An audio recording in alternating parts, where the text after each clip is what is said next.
Because I remember like when Wind Pouch ended, I was just like, oh, you own 3 properties. Your property manager hasn't hit you up in a year and a half. Like, I haven't heard anything. And I logged into my little Wells Fargo bank account and was like making sure all the deposits hit. And yeah, all the deposits hit. I was like, all right, well, I just need like 25, 50 more of these. And then like I could have like 20, 25 grand coming in a month. Then I'll be able to like take a step back and be like, all right, now I can go all in on something and then not be worried about, losing it all and then having nothing. Welcome back to the 4Media Uncut podcast. Today we have a very, very special guest, a great friend of the show, Mr. George Yu.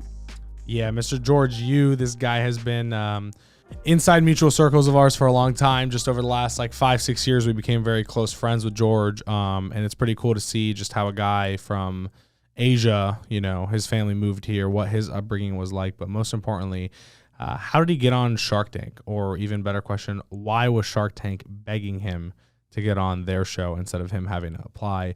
And what does life look like after Shark Tank for George and the crazy things that he's doing in the financial crises and needs that he's predicting in the marketplace? Very interesting take. Such a good episode that we had to cut it short at 2 solid hours and come back with a second episode in the future for you just to follow up. So enjoy the ride, take some notes, and I'm sure you're going to learn a few things from Mr. George. By the way, I think this is probably my favorite episode we've recorded up to this point. So please enjoy this episode. No, actually, fuck that. Please? Yeah. So enjoy this. Go fuck yourself if you want us to please enjoy the fucking show. Enjoy this fucking episode. Enjoy the fucking episode. Watch it on YouTube. Listen to it on Spotify. I don't give a fuck, but don't you dare ever tell anyone please again. You understand? We should leave that in. So that should be it. Yeah. All right, that's the episode, by the way. I don't know. All right, here we go. Yeah. See ya. Yeah, sure, start.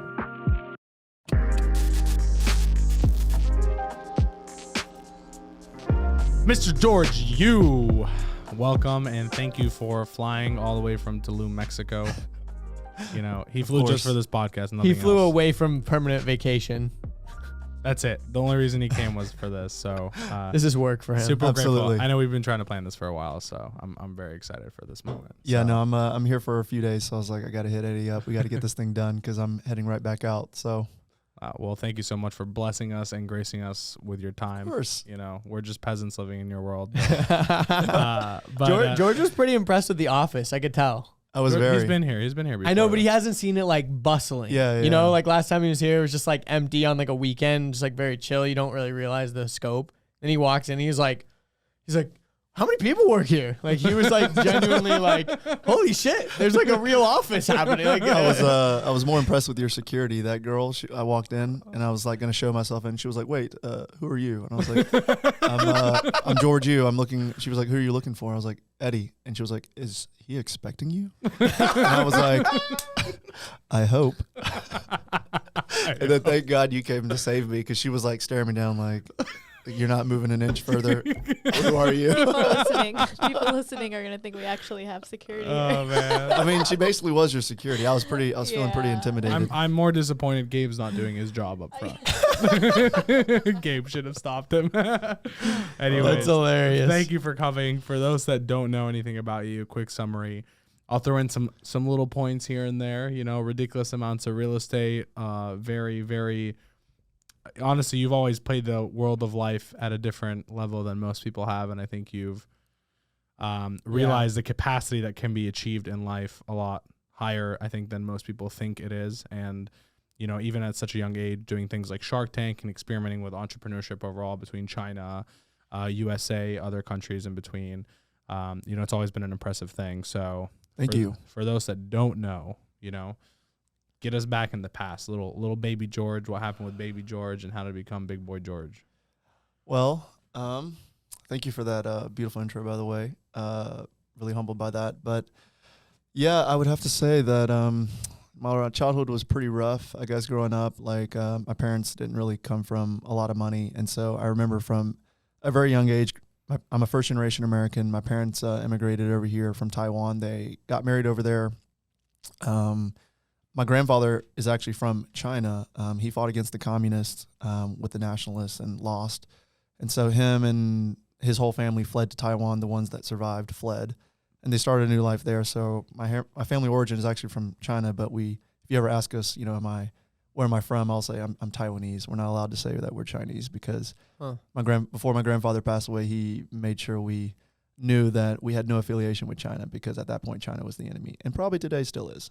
We're not really certain, but The enemy Damn. who's winning right now. yeah, exactly. Yeah. They are very much winning in a lot of ways. In a lot of ways, that's another topic, but indeed. but yeah. By the so way, you can move your headphone cord if you want. Like, it doesn't have to be hanging. You're good. yeah, right there. Fine. Sorry, that was a little inside baseball for everyone listening. No worries. I'm good and clear. That's wild though. So you like, it's like you said, you know, maybe still is like you grew up like. Yeah, you know, I grew up I guess when I grew up here, it was sort of a culture shock. I grew up in Macon, Georgia, and if anyone of you guys have ever been to Macon, Georgia, sorry for you. Number Soccer one. tournaments, baby. Growing up, that's where There's it went. nothing going on there at all. Not much. Not at all. I mean, I would never go back. Besides, my parents are there now. But 20 years ago, growing up there was even more of nothing. Now it's starting to come up a little bit because of Mercer. But yeah, you know, I went to public school. My parents really couldn't afford to put us through like any private school or anything like that. Not that we needed it, but yeah, we grew up sort of very frugal. I remember growing up, my dad was the only one working out of a family of 5. So it was my mom, me as the oldest, my younger brother, and then my youngest sister. And my parents had like a little bit of entrepreneurism in them. They opened up a couple of Asian restaurants, Chinese restaurants in Macon. We did a couple of those for a while. Then when my mom finally had my sister, they decided to kind of let that go because it was kind of really hard work. And my dad wanted my mom to stay at home and sort of take care of the 3 of us. So he, at that point, started basically creating income for all of us. And I didn't know actually how little he was making until I was doing his taxes like 5 years ago. But he quit the restaurant business, went into working for the Board of Education. He was a nutrition manager for the last 33 years, and he just retired this year. So 33 years. 33 years. And Damn. Holy shit. you know, That's wild. yeah, it's kind of a crazy dynamic. Like, growing up, like my parents would never give us like allowance or anything. It's crazy. You know, you go to school and you see all your friends, they get like $20 from their parents, and they can buy like an extra chicken sandwich or like an extra ice cream on Fridays or whatever. And like for me, that was never a thing. Like you go to the malls, when malls were popular, upstairs would be the arcade. You know, kids would have like $20 for the arcade. Well, that wasn't really us. I mean, we were, don't get me wrong, we were given everything we needed, but there was so much more that I wanted in life. I would look around and like be a little bit jealous, like, hey, all these people would have these certain things, like a lot of my friends. And I remember actually one time coming home, like I had one of my good friends like sit me down, or I sat him down. I was like, hey, so this allowance thing that you talk about, that your parents tell you about, like what exactly is allowance? I looked it up in the dictionary, and I don't like, it doesn't have this definition of giving $20 to you every week on Fridays. And so he was like, no, man, you just like tell your parents, like, you know, hey, I'm grown up now and there's things that I want to buy, and, you know, I need an allowance like at least once a week. And your parents Give me just that hand money. you some money. I was like, oh my God, holy shit, this is a great idea. This is a loophole I didn't know This is a loophole. existed. I'm like, dude, this is my first little loophole to entrepreneurism. So I was like, all right, look, I'm going to go do that. So I went and talked to my dad. I was like, hey, Dad, have you heard of this thing called allowance? And he was like, no, why don't you tell me about it? What's allowance? I was like, well, it's where your kid becomes of a certain age. A certain stature. You know, of a certain age where ice creams and extra chicken sandwiches at lunch can be bought. And it's where you give me, my friends, they get $20 a week, Dad, but I'm only asking for $5 a week. And my dad was like, so wait, just because your American friends, your white friends told you that there's something called free money that rains down on them every Friday that I'm just supposed to give you money? I said, yeah, Dad, I think that's how it works here in the States. And my dad was like, all right. That's what the system is. Sorry, Dad. He was like, here's what I'm going to give you. I'm going to give you an ass whooping every Friday until you shut up about it.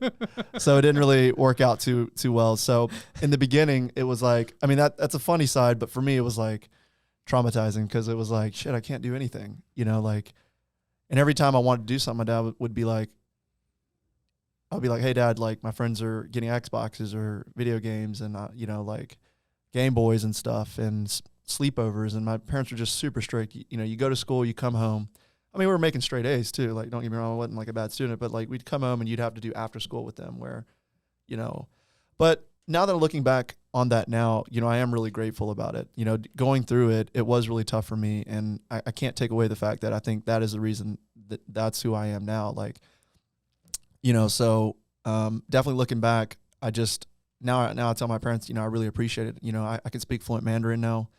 I really refuse to learn how to write Mandarin, so I can only write a little bit, but I'm very fluent in speaking it. And now, I guess of luck, that China is the world superpower really right now, that Mandarin is so important. I'm really kind of blessed to be able to speak English, Mandarin, and also Spanish. So yeah, you know, they were just really tough on us. We didn't really have a lot. I remember running away when I was 16 years old. At that point, I was just fed up. Like, me and my dad were arguing, we were fighting, we kind of got like physical, because it was just like, I'd be like, Dad, why can't I spend the night at my friend's house? Dad, why can't I have an Xbox? And the answer that I hated, which I don't agree with this about with my dad, but he would just say, because I said so. And I was like, all right, my mind is like, I didn't know at the time, but my mind just craved like a better answer. It's okay if you don't give me the Xbox, but just like give me a better answer than just, because I said so. Because that doesn't make sense. Yeah, when you're 8, maybe that makes sense. But it starts to make less sense as you get older, especially at 16. And so my dad always would say, look, if you want to do it your way, you can always move out and you can go figure it out. But as long as you're living under my roof, you're going to do my rules. And I was like, all right. So 16 was the last straw after like kind of turmoil for a year or so. I moved out for like 6 months and then everything was fine. Wait. I kind of skipped over that too fast. Yeah, he's like, yeah, I'm 16. I made a living on my own. Most people at the age of 25 can't do that. But, you know, I was 16 and I moved out for 6 months. Like, what actually happened there? How did you go from not getting the allowance? Well, yeah, asking for $5 a week. And then moved And now out. I That's decided sick. to just, you know, build my own house. Hey, yeah, I guess I'll skip over these things. So when I was 13, it's I just common started, sense to George. when I started working for my uncle. My uncle knew that I like really wanted to make money, so he hired me as a cash register, to man the cash register at one of his restaurants. Mm-hmm. And so my parents would drop me off at like 2 or 3, and then they'd take me home at like 9. We'd like live pretty close together. So I was saving money that way, and also I was saving up money from when I was a kid. In Asian culture, every New Year's you get what's called a red envelope or a home ball, and that's basically you get it from your aunts, your uncles, your grandparents. Like each grandparents from both sides, all give you a little red envelope, and inside it's usually always a $100 bill. Mm-hmm. And this is back in the 90s, so it's quite a bit of money. So over time, like I had a little bank account set up with, well, really it was my dad's bank account, but we kind of kept a tally. Like I had it on my little sticky note of like how much every year I had. And That's I think so funny. by the time I was Your like dad 16, would hold on to the actual dollars. yeah, and spend it, to be honest. And then Why? I made him give it back to me. Because I said so. Yeah, and you had the tally. You had the tally. You had the tally. So your dad's like, "Yeah, here's your money," and you're like, "No, actually, I've got this." And he's like, "Shit, I've got to pay him back." basically. And so, yeah, money was, all right, and here's another thing, like money was never a topic we were allowed to discuss. Whenever I wanted to know, like, why couldn't something be accomplished, usually money was, the crux of it all. I was like, well, why can't we do this if money is involved, and why can't we talk about it? So it was never allowed to be talked at the dinner table. And I think this is very common with Asian culture, not just with my family, but it's just, I found out too late that my parents had no idea how money was supposed to be created. They knew really well how to save money and be frugal. I'll give you an example. So growing up, we were not allowed, my dad never bought trash bags. So the only way we use trash bags are like Kroger bags from shopping or like loaf of bread bags. We would use that.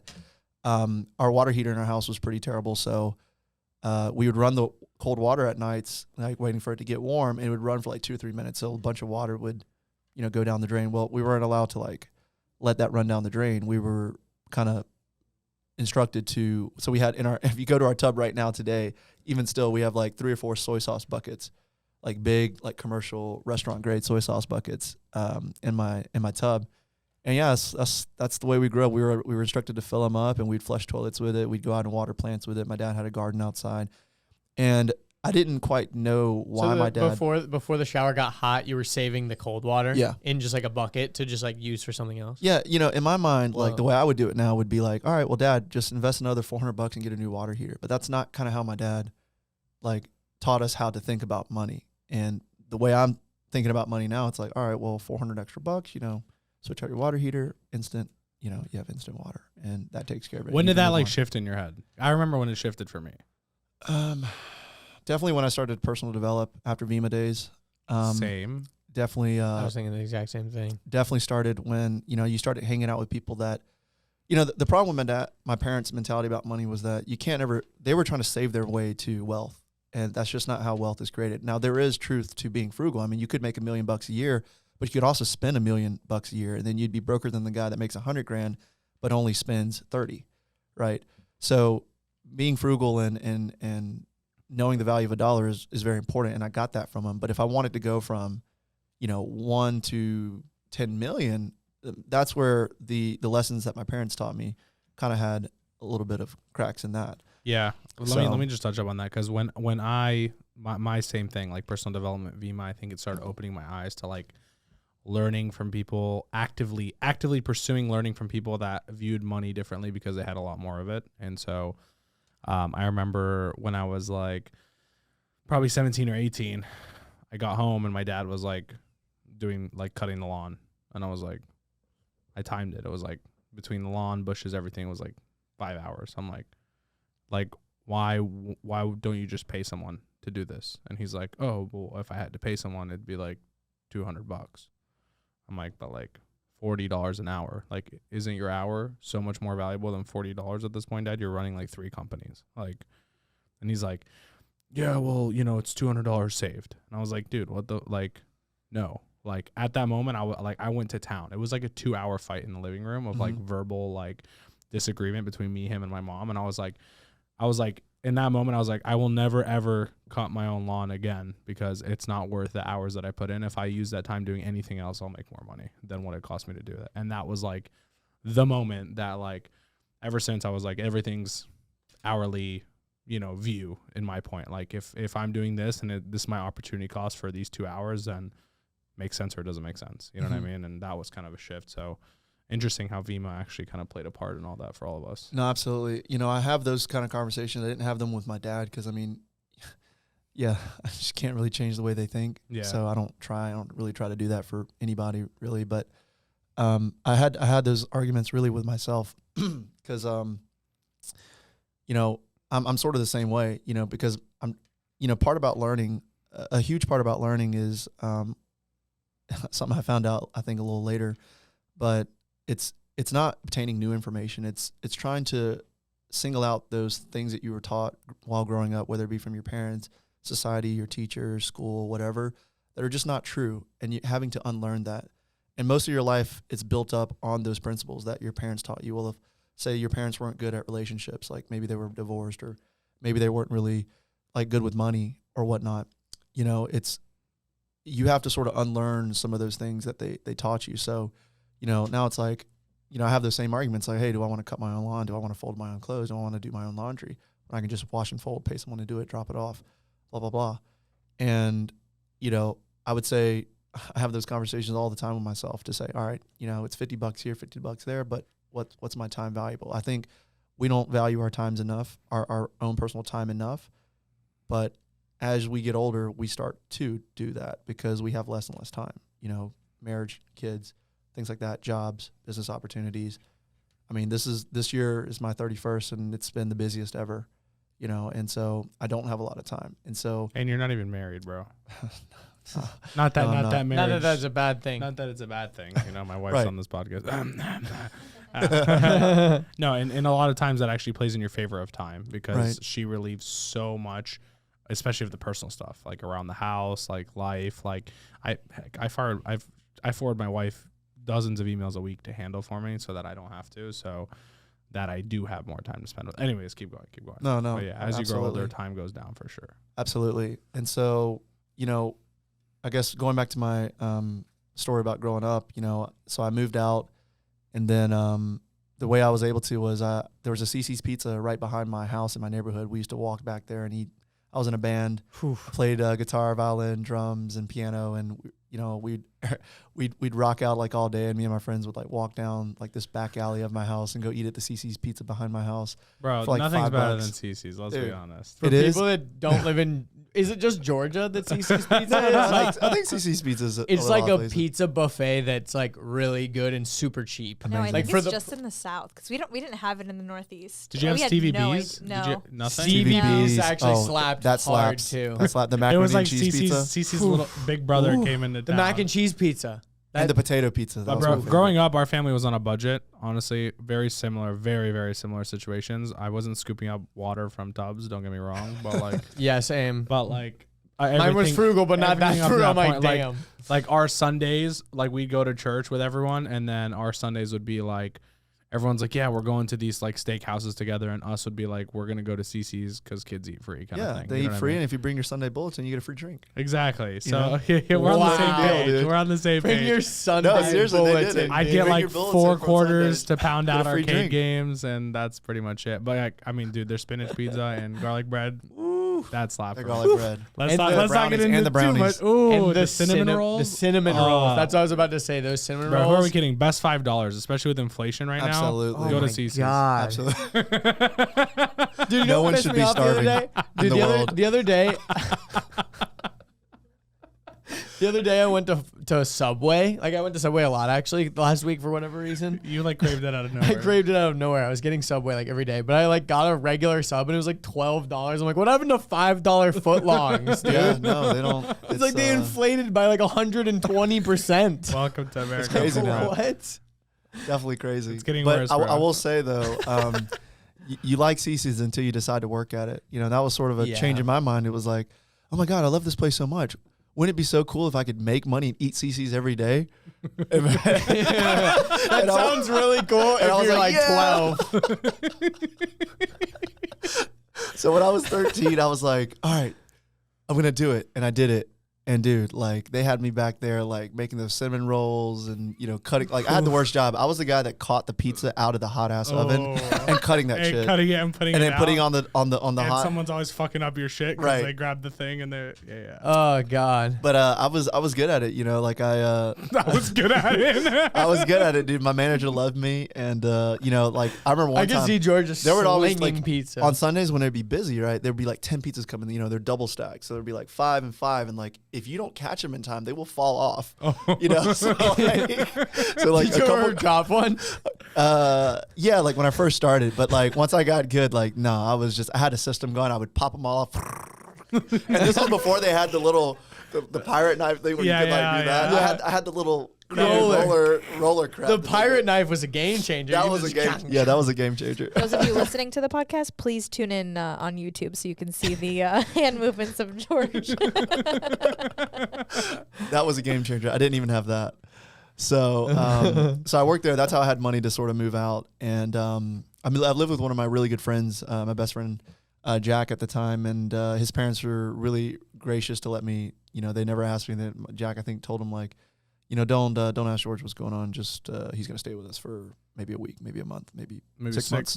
But it was amazing that time. You know, like it was the first time where I was, you know, I went from my really strict, super like crazy strict household with my parents to like going to live with his parents. And it's like their parents knock on the door. And don't get me wrong, like I love my parents, you know, but it was cool to see like kind of the other side. It was like, all right, well, every morning his mom and dad would knock on the door and say, hey, do you guys want coffee or orange juice for breakfast? And like, I'd be like, all right, that's really cool. Like, you know, I'll go make my own, you know, usually at home and never once pressured anything about that. We'd play video games till like 3 a.m.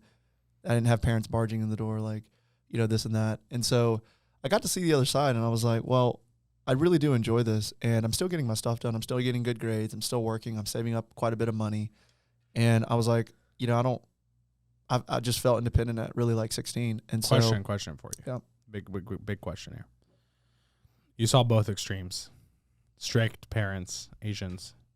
Jack's parents giving him allowance, playing Xbox till 3. If you had to raise kids, where would you go on that spectrum? yeah, that's a really great question. I definitely think I will be harder on my kids. Like kind of maybe not in the same, I mean, my dad did it right. I think he was very strict on us. You know, he made us, really understand that nothing comes easy. What I would do probably a little bit better now that I've gone through that is I would explain it better, or I would try to explain it better to my kids, like why we're doing this, like the importance of the why. I don't think my parents really had too much intention on the why side of it. Maybe they didn't know the why. Maybe they didn't know the why exactly. And so for me, like, because I said so was just never a good enough answer. If it was like, hey, this month dad, was sick for 10 hours. And so he had $1,000 less paycheck than he usually does. And, we had bills here and there that we couldn't make. So why don't we, save $50 for the next 6 to 8 months. And if you want, you can go cut a couple lawns in the neighborhood and help dad with this. And then you can get it yourself. Like I was never told that. It was never if you wanted it, go do it. It was like, if you wanted, keep asking us until we give it to you, or we're just gonna, say no. Yeah. And finally I just had enough, and I was like, all right, well, look, I'm not going to wait for anyone anymore. And, that could be a good, and that's spilled over to my life today, which also I'm kind of still in the moment, like right now thinking like, is that a good thing or not? Because, my life has always been like, if I want something, I'm going to make it happen. I'm not going to wait on anybody. I'm not going to do that. And a lot of that has made me who I am today and got me to where I am. But, if you want to make it super far in life and have a large company just like you have now, you can't really do it all on your own. And that was another step I had to really learn too. It's like, okay, I got to a point, down the road, I don't know if I'm jumping too far ahead with Wind Pouch, where I had a large company, and I needed one because I couldn't really do it all myself. And do I want me to come back to the Come back to that. Yeah. Okay. Yeah. But yeah, So where would you be on that spectrum? Conclusion, closer to dad's side? Dad's side for sure, but with better explanations. Yeah. Yeah. I'm kind of the same page. I would say like if it was like a percentage chart, I'd be like 77% dad and like 23% Jack's parents. Yeah, definitely. I definitely think so. I don't think kids' life should be easy. I think the world is all, going to these other countries that I go to, like we have no idea what hard is. Yeah. These guys, like I just came from Mexico, like, when I go to any country that I really go to, I always like going to really cheap countries because I like my dollar to go further. I'm on a mission to see how far my dollar. I feel much more rich in this. Exactly. No, it's true. I don't like spending money. If you can have the same experience somewhere necessities. else for cheaper, why wouldn't right. you? Like I like to invest my money on like assets and stuff like that, but like day-to-day stuff like consumer products, consumer goods like food, gas, stuff like that. I prefer those to be like relatively affordable. Yeah. Like it doesn't matter if you spend $1,000 on a meal or $10 on a meal. You're still going to be pretty hungry the next 6 hours. You know what I mean? So it's like, you can't, don't eat $100 meals every day. Yeah. Like just eat a $10 meal and, keep moving. And that's how you save money. Cause for me, food is a big thing. Like I was looking at how much money I spend. Like I would say like 70% of like my credit card spending goes to like same. Food. It's not even close. Food. I don't even buy clothes. I love food. It's all food. It's crazy. My little brother asked me for advice one day. A couple years ago, I opened a bank account for him, all this stuff. He didn't go to college, FYI, but like in this conversation, we're expecting him to. And so, I was like, hey, bro, if I could give you like one piece of advice, like, you're not following any advice I'm giving you about going to the gym, being fit, socializing, any of these things. Like if there's anything I could give you right now, when you go to college, don't spend money on food and save as much of it as possible instead of spending on food. Because looking back in college, I would spend like literally like a part-time salary on food. Absolutely. On a monthly basis. It was insane, actually. Factor meal slaps. That's saving me right now. $10 a meal. Big deal. Big deal. Yeah. Until you start eating factor meals and other meals. Exactly. That's one. For whatever reason, food is always the one that I can always kind of convince myself out of spending money on.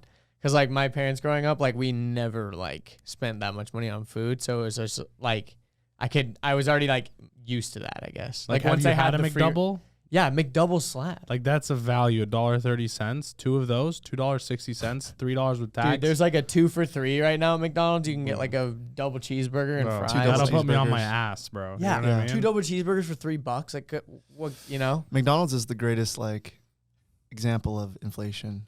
Like there used to be sure, and also government subsidied beef. Right. Like, the fact that you can go somewhere and get a cow burger. Like someone had to kill a fucking cow and you're just buying it for like 50 cents. Or throwing it away. like the government beef subsidies definitely our taxes are going to getting that cheap burger. You're for saying sure. inflation on it though, Absolutely. right? It used to be and so inflation. cheap. Yeah, a double cheeseburger used to be $1. like on the dollar menu. Then they did the 2 for $3, and then now you can only get 2 McDoubles, which is actually a double cheeseburger with only 1 piece of cheese Exactly. That's for 2 for $3. Wow. And then so I just see like I just use McDonald's as like a very base level like inflation I marker do the for me. same shit, bro. I do the same shit. I swear to God. That's I'm a fat ass.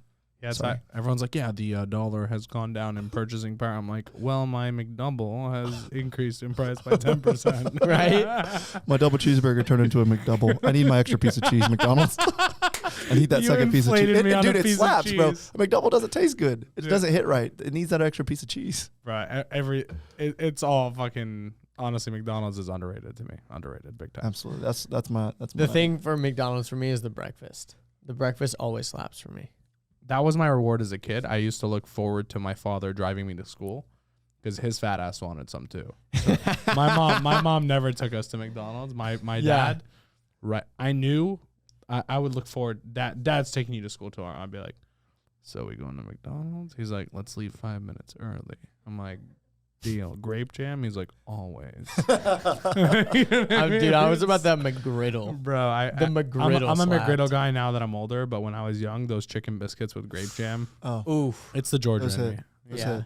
That's it. And people that haven't ever put grape jam on a biscuit with chicken, like you're missing out. Actually, It's a big It's part so of life. good. For me. It's like that second slice of cheese that Georgia taught. It's just that. It hits for sure. So where the fuck were we before we got into McDonald's inflation numbers? We were talking about how strict you wanted to be. as a Yeah. parent.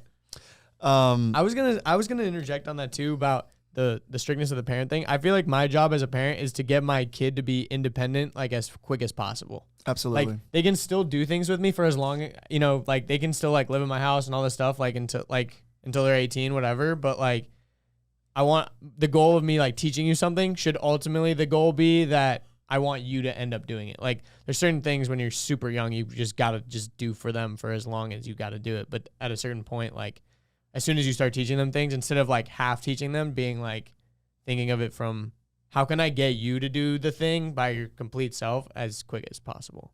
yeah. I don't know. No, I agree That's with kind that. of how I think about it.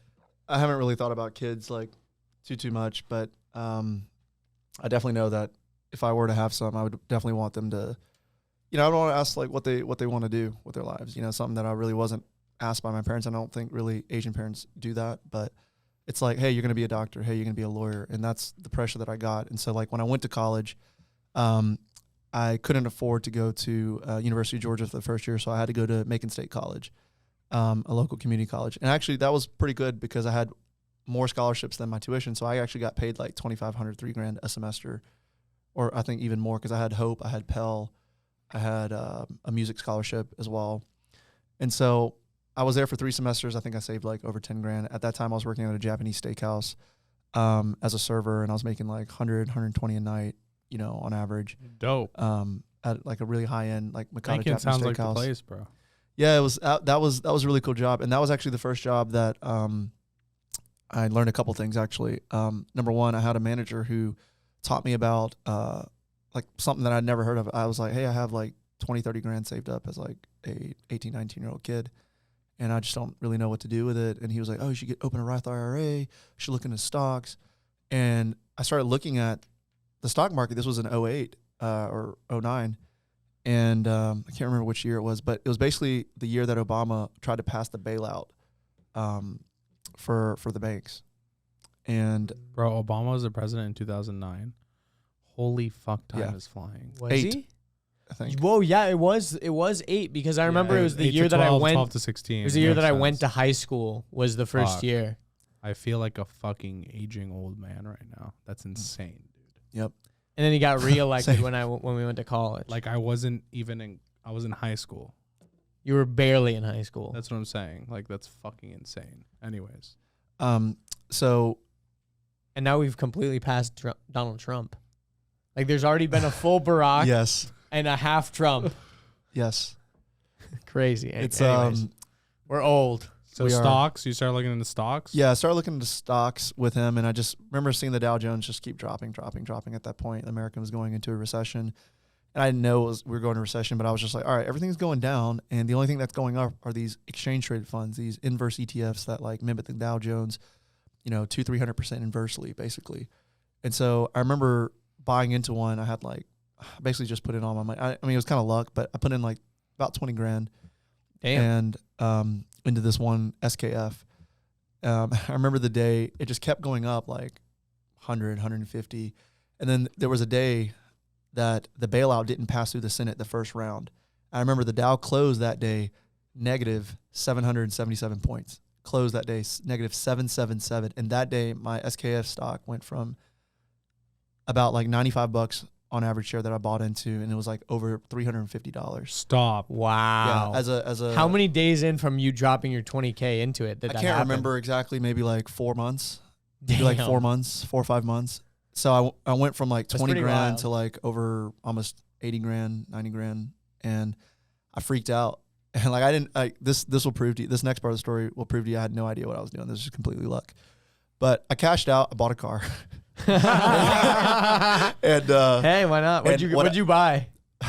a Mazda 3. Like nothing even exciting. I mean, I like have a for Mazda 14 3 grand, right now. Yeah. 14 grand, whatever. I mean, And I got ripped off. decision, at least. I got ripped off. The guy completely ripped me off. Like, whatever. I just Damn. didn't even care. I was like, all right, I got 80 grand. I got 70 more. Like, Yeah. like, yeah, just take my money. I need a car. Because at that point, my parents hadn't given me a car, even though I was 18 years old. And Being 18 with 90 grand is sick. Like, First of all, I just want to say, like, props to you for even later going on to UGA to continue college. Like, I can't imagine if I was 18 and I flipped my money from 20 to 80, like, just how risk averse I am. Like, I would look at that and be like, can I go from 80 Double to or nothing. 300? You know Right. what I mean? Like, literally. like, let me make a living out of this shit. I just made, Right. 60 grand in 3 months. Like, that's so foreign at that point. So, right. It's literally just gambling. No, I mean, I didn't know what I was doing. What I should have done at that time, Google was like nothing. Netflix was like nothing. Apple was like nothing. Citibank was like 70 cents a share. My dad did right. He put like, a lot of his money in Citi went back up to like 10, 12, 13, $20 a share at that point. But what I should have done is I should have reinvested all that money at the low. But everybody was like doom and gloom. So I was just like, I'm just going to sit on my cash. Didn't really know what I was doing, but I had a lot of money going into college. And so, so I went sophomore year second semester of sophomore year, I transferred to University of Georgia, and my parents kept telling me like, hey, be a doctor, you're going to make a ton of money. I had no idea what I wanted to do. I was just thinking, okay, money. Like, I guess it's just all about money. Like, I'm going to make money. So I didn't really think too much about like what I was passionate about or anything like that. I wasn't smart. I wasn't like what is the word? I guess I wasn't really self-meditating on myself to say like, all right, you just turned 20 grand into 80, 90 grand. Well, can we keep doing this? Like, I just completely just blew it off as like, oh, you A just lucky got chance. lucky and, just take it like a lottery ticket or something. And so, because at that point, like I hadn't, never knew that you could really do this on your own. So What were you like trading on? Like an iPhone or like were you just on the computer? no, I had What were you doing? I had a brokerage account on my computer. But what year was this? This is like iPhone like 2008. 4 days or something. I bought an iPhone. That's what I did with AT&T. It's just funny to think about like how wild like those, like you said, Apple was like barely anything. All these companies like from then to now, how wildly different it is, even though it was like 10 years ago. It is. You know? how much was an Apple share back then? Like $20, maybe $30. Oh like my nothing, dude. Like God. nothing. And this was before the splits too. This was before the splits. Yeah, This was before the splits. that's what dude. I saw like this nothing, one, dude. I saw this Look one at- like Instagram page one time. It was talking about like Apple was worth this much in this year and this much in this year. I'm like, not compared to they've split like multiple times. It's actually way more than that. Absolutely. 5 years ago, it was at $27 a share. Yeah, in 2010 it was at $24 a share. Yeah. It was like nothing. Whoa. Amazon That's was like before the nothing. splits. Everything was Oh, nothing. for reference, though, I forgot. Yeah, it was just nothing. $150 a share after the split. How much did they split? Do you remember? I have no How many idea. times? How many times have they split? I don't know. Either way, it's a lot of income. Probably $10 to $1,000. Yeah. Nutty. It just I just didn't have the sort of teaching mentorship to know how to do that. And so yeah, I went to college and I went through school, being a biology major. I was going to do pre-farm, pre-dental, then settled on pre-farm. And as I got through college, and thank God for Vima, I joined sort of like junior year, because like junior year I was like kind of lost. I was like, man, I'm waking up every day to go to class like unwillingly, and like I can play video games for like 3 days straight and eat a Hot Pocket and still have energy. But when I go to class, I'm like yawning, and so it was tough. I was sleeping through my alarms and stuff like that, and so I was like, why am I not like focused? Like what's wrong with me? Like and at that point it hadn't really occurred to me that I just wasn't really doing what I'd wanted. And it might sound like obvious to someone listening now, but the way I grew up, it's like we weren't really taught to like sort of think for ourselves. We were taught to like take instruction. Your mom and dad said this, you go do this. It wasn't like they didn't ask your opinion. They didn't ask anything like that. It was just like, all right, we're going out to eat at McDonald's like once in a blue moon, and this is what we're getting. You're not getting a Coke because that's expensive. You're getting a free water, and that's what it is. So it's just like there was no decision making. It was just like, hey, there's no like, hey, what do you want to eat? It's like, hey, this is what we're buying. You're going to eat it. That's it. So I had to start teaching myself like, all right, to think for yourself and like open your mind a little bit. And personal development obviously was really good. We started with Rich Dad, Poor Dad. Then it went to, all the other ones that just came in that line. And yeah, I just remember like over the next like 4 years of doing that, it was just, that was the amazing 4 years of my life, because it was like every 10 books I would read, like I could visibly see like 10 times of growth in my like life, my business, my happiness, it was crazy. Like I was getting like, I don't know if this ever happened for anyone else, but I was just having like these moments where like my minds would like, I would just have like chills like all the time. Like I'd be struggling with something in my business, like Wind Pouch, for example. And I would just like through one of my books, like reading in the car on Audible or something, it'd be like the answer would be right there in the book. Would just click. It would just click, and I would implement that the next week, and then boom, something else would happen. It was so cool how that was going on. But yeah, basically I actually never finished school. I dropped out like the last semester of my senior year. I remember I was sitting outside of my physics final of like senior year. And I was like, my buddy was like, hey, I have 2 tickets to fish for the weekend in Greenville. And I don't even listen to them. I was just like, I've never listened to their music. I knew who they were, but I was like, all right, cool, let's go. So I just walked out on the final or all my finals. And yeah, I just never went back. And I'm like still today 1 elective class away from getting my biology degree. And I just have never gone back to do it. I've never really felt the need to do it. I did actually try to do it 2-3 years after University of Georgia, but they wanted to charge like $6,000, even though I was doing it online. And I was like, what am I paying? I'm not going to the gym. They were charging like all these fees. I was like, you know what? Fuck this. Like, I don't want to do this. The gym. I don't want to do this. Like, I'm in Atlanta. Like, yeah, you made this hard. You made this hard, Georgia. Yeah, like fuck you guys. So I was like, literally just doing this online. It's free for you. Exactly. and then at that point, like a lot of my businesses were really taking off, and so I was like, screw this, because I was really only getting it to kind of give it to my parents so they can have something, because they were kind of pissed about that. But I can imagine that would happen. Yeah, I'm proud to report now that they feel a lot more relaxed and eased. I'm proud to report. My mom came up to me. Fuck, what was this, dude? She came up to me like 3 years ago. 2 years ago even, and she was like, hey, I just want to say I'm very proud of you, because honestly I thought you were not going to do shit with your life. I'm like, thanks a lot, Mom. Thanks a lot. It was a great moment to have. I'm like, hey, but that's real. That's how parents give it to you. Yeah. They don't know how to sugarcoat it. She's like, you know, now we're looking forward to you carrying the load of the family. I'm like, it went from the guy who's not going to do shit to like, we look forward to you helping out the rest of us. Yeah, exactly. Literally, No, exactly. So much. And don't put us in a nursing home. Yeah. That's what the Americans do. Yeah. That's what my parents say all the time. They're like, hey, don't do to us like what the Americans what Jack do. does. I'm like, what do they do, Mom? They're like, don't put us in the nursing home. I was like, okay. And then I was like, why do you think I would? They were like, because we know we're annoying. I was like, yeah, you are. That's too funny. They're like, they're gonna hate us. They're gonna move in and do all this stuff. So, yeah, but now everything is pretty good. We have a pretty good relationship after we kind of got over the hump of what you're doing with your life. Because what I realized for Asian parents, I didn't know this until a few years back, but like we have no 401k from where we came from, like in our history in Asian countries and things like that. It's not really a thing. So your kids are really your 401k. They're your retirement policy. So you know how you were trying to direct our 401k? Well, Asian parents are trying to direct their kids. Yeah. Like, they're like, you must be a doctor. You must be a lawyer. You must be inflation proof. You know what I mean? Yeah, you must be like, yeah. you know, so you really, now I'm starting to understand like why they're doing these things. And maybe they didn't really understand why, but you know, just like your parents told you, like, hey, now it's your turn to take care of us. Like the whole time they were just worried that you weren't going to, I was a bad investment. it was a bad investment. They spent all this money invested into you. And the same thing with me. They were just like, they wanted to know that all their money they spent, and not just their money, And but all their time. tears and like stress of just like, you know, beating me and, you know, whatever, Yeah, just yeah. like whipping me straight, that this all meant something, that they were, you know, going to be taken care of.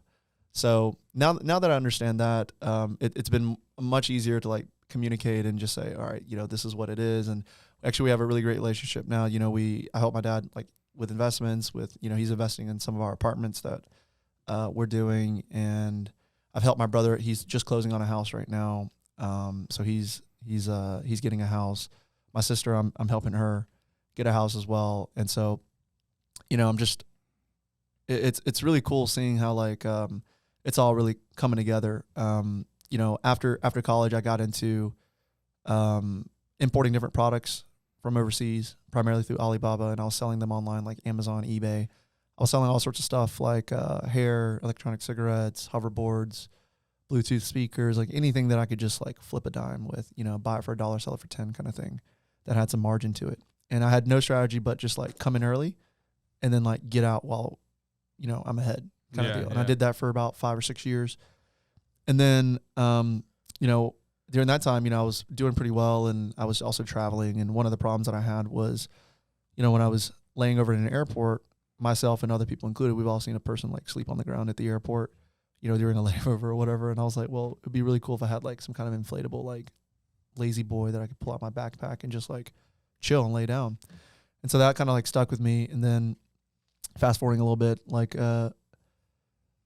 it was a period of my life where things were going well for me, but it wasn't like going well enough to the point where when I pulled like all the friends that I made in college, like everyone went on to do mostly corporate stuff, you know, like different, they had a completely different path. And so like, you know, our paths are a little bit different. Like it's not as laid out for us, right? We can look 5 years down and we just see blackness. You know, we hope the best, but we don't have a game to game plan like a traditional corporate job would give you, right? Like you go work here for 2 years, you go find another one, you just keep going up the ladder.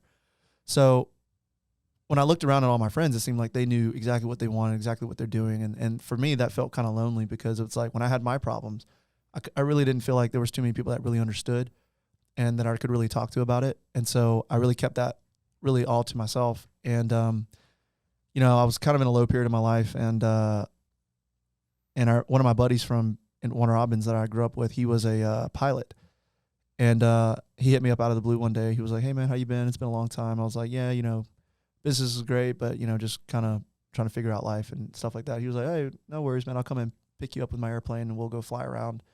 I was like, "All right, cool." So he flew and he picked me up in Atlanta, and we kind of like buzzed around in his little airplane, and that was amazing. That was an amazing experience. And I was like, "Dude, I want this. Like, I want to learn how to fly. I want to be a pilot. I want to experience this." It wasn't just flying. It was like when you're up there and you hear just the buzz of the airplane, and like no one's bothering you. It's almost like a meditation of sorts, you know, like it's a little bit more difficult to drive or to operate than a vehicle is. So you also have to be mentally engaged and that, but once you get it to that perfect equilibrium, it'll just fly, and it's just you in the blue sky and a little bit of radio chatter, but no one to text you, no one to bother you. So I really wanted that. And so when we got onto the ground, I asked him, I said, "Hey, you know, like what does it take for me to get to where you are in this? Like, do I have to buy an airplane? Like what?" You know, he was like, "Yeah, it's going to cost you about 20 grand. And he's like, "That's if you purchase your own airplane. You don't have to rent an airplane for like 70 hours. And I was like, "All right, I'm down. I want to do this."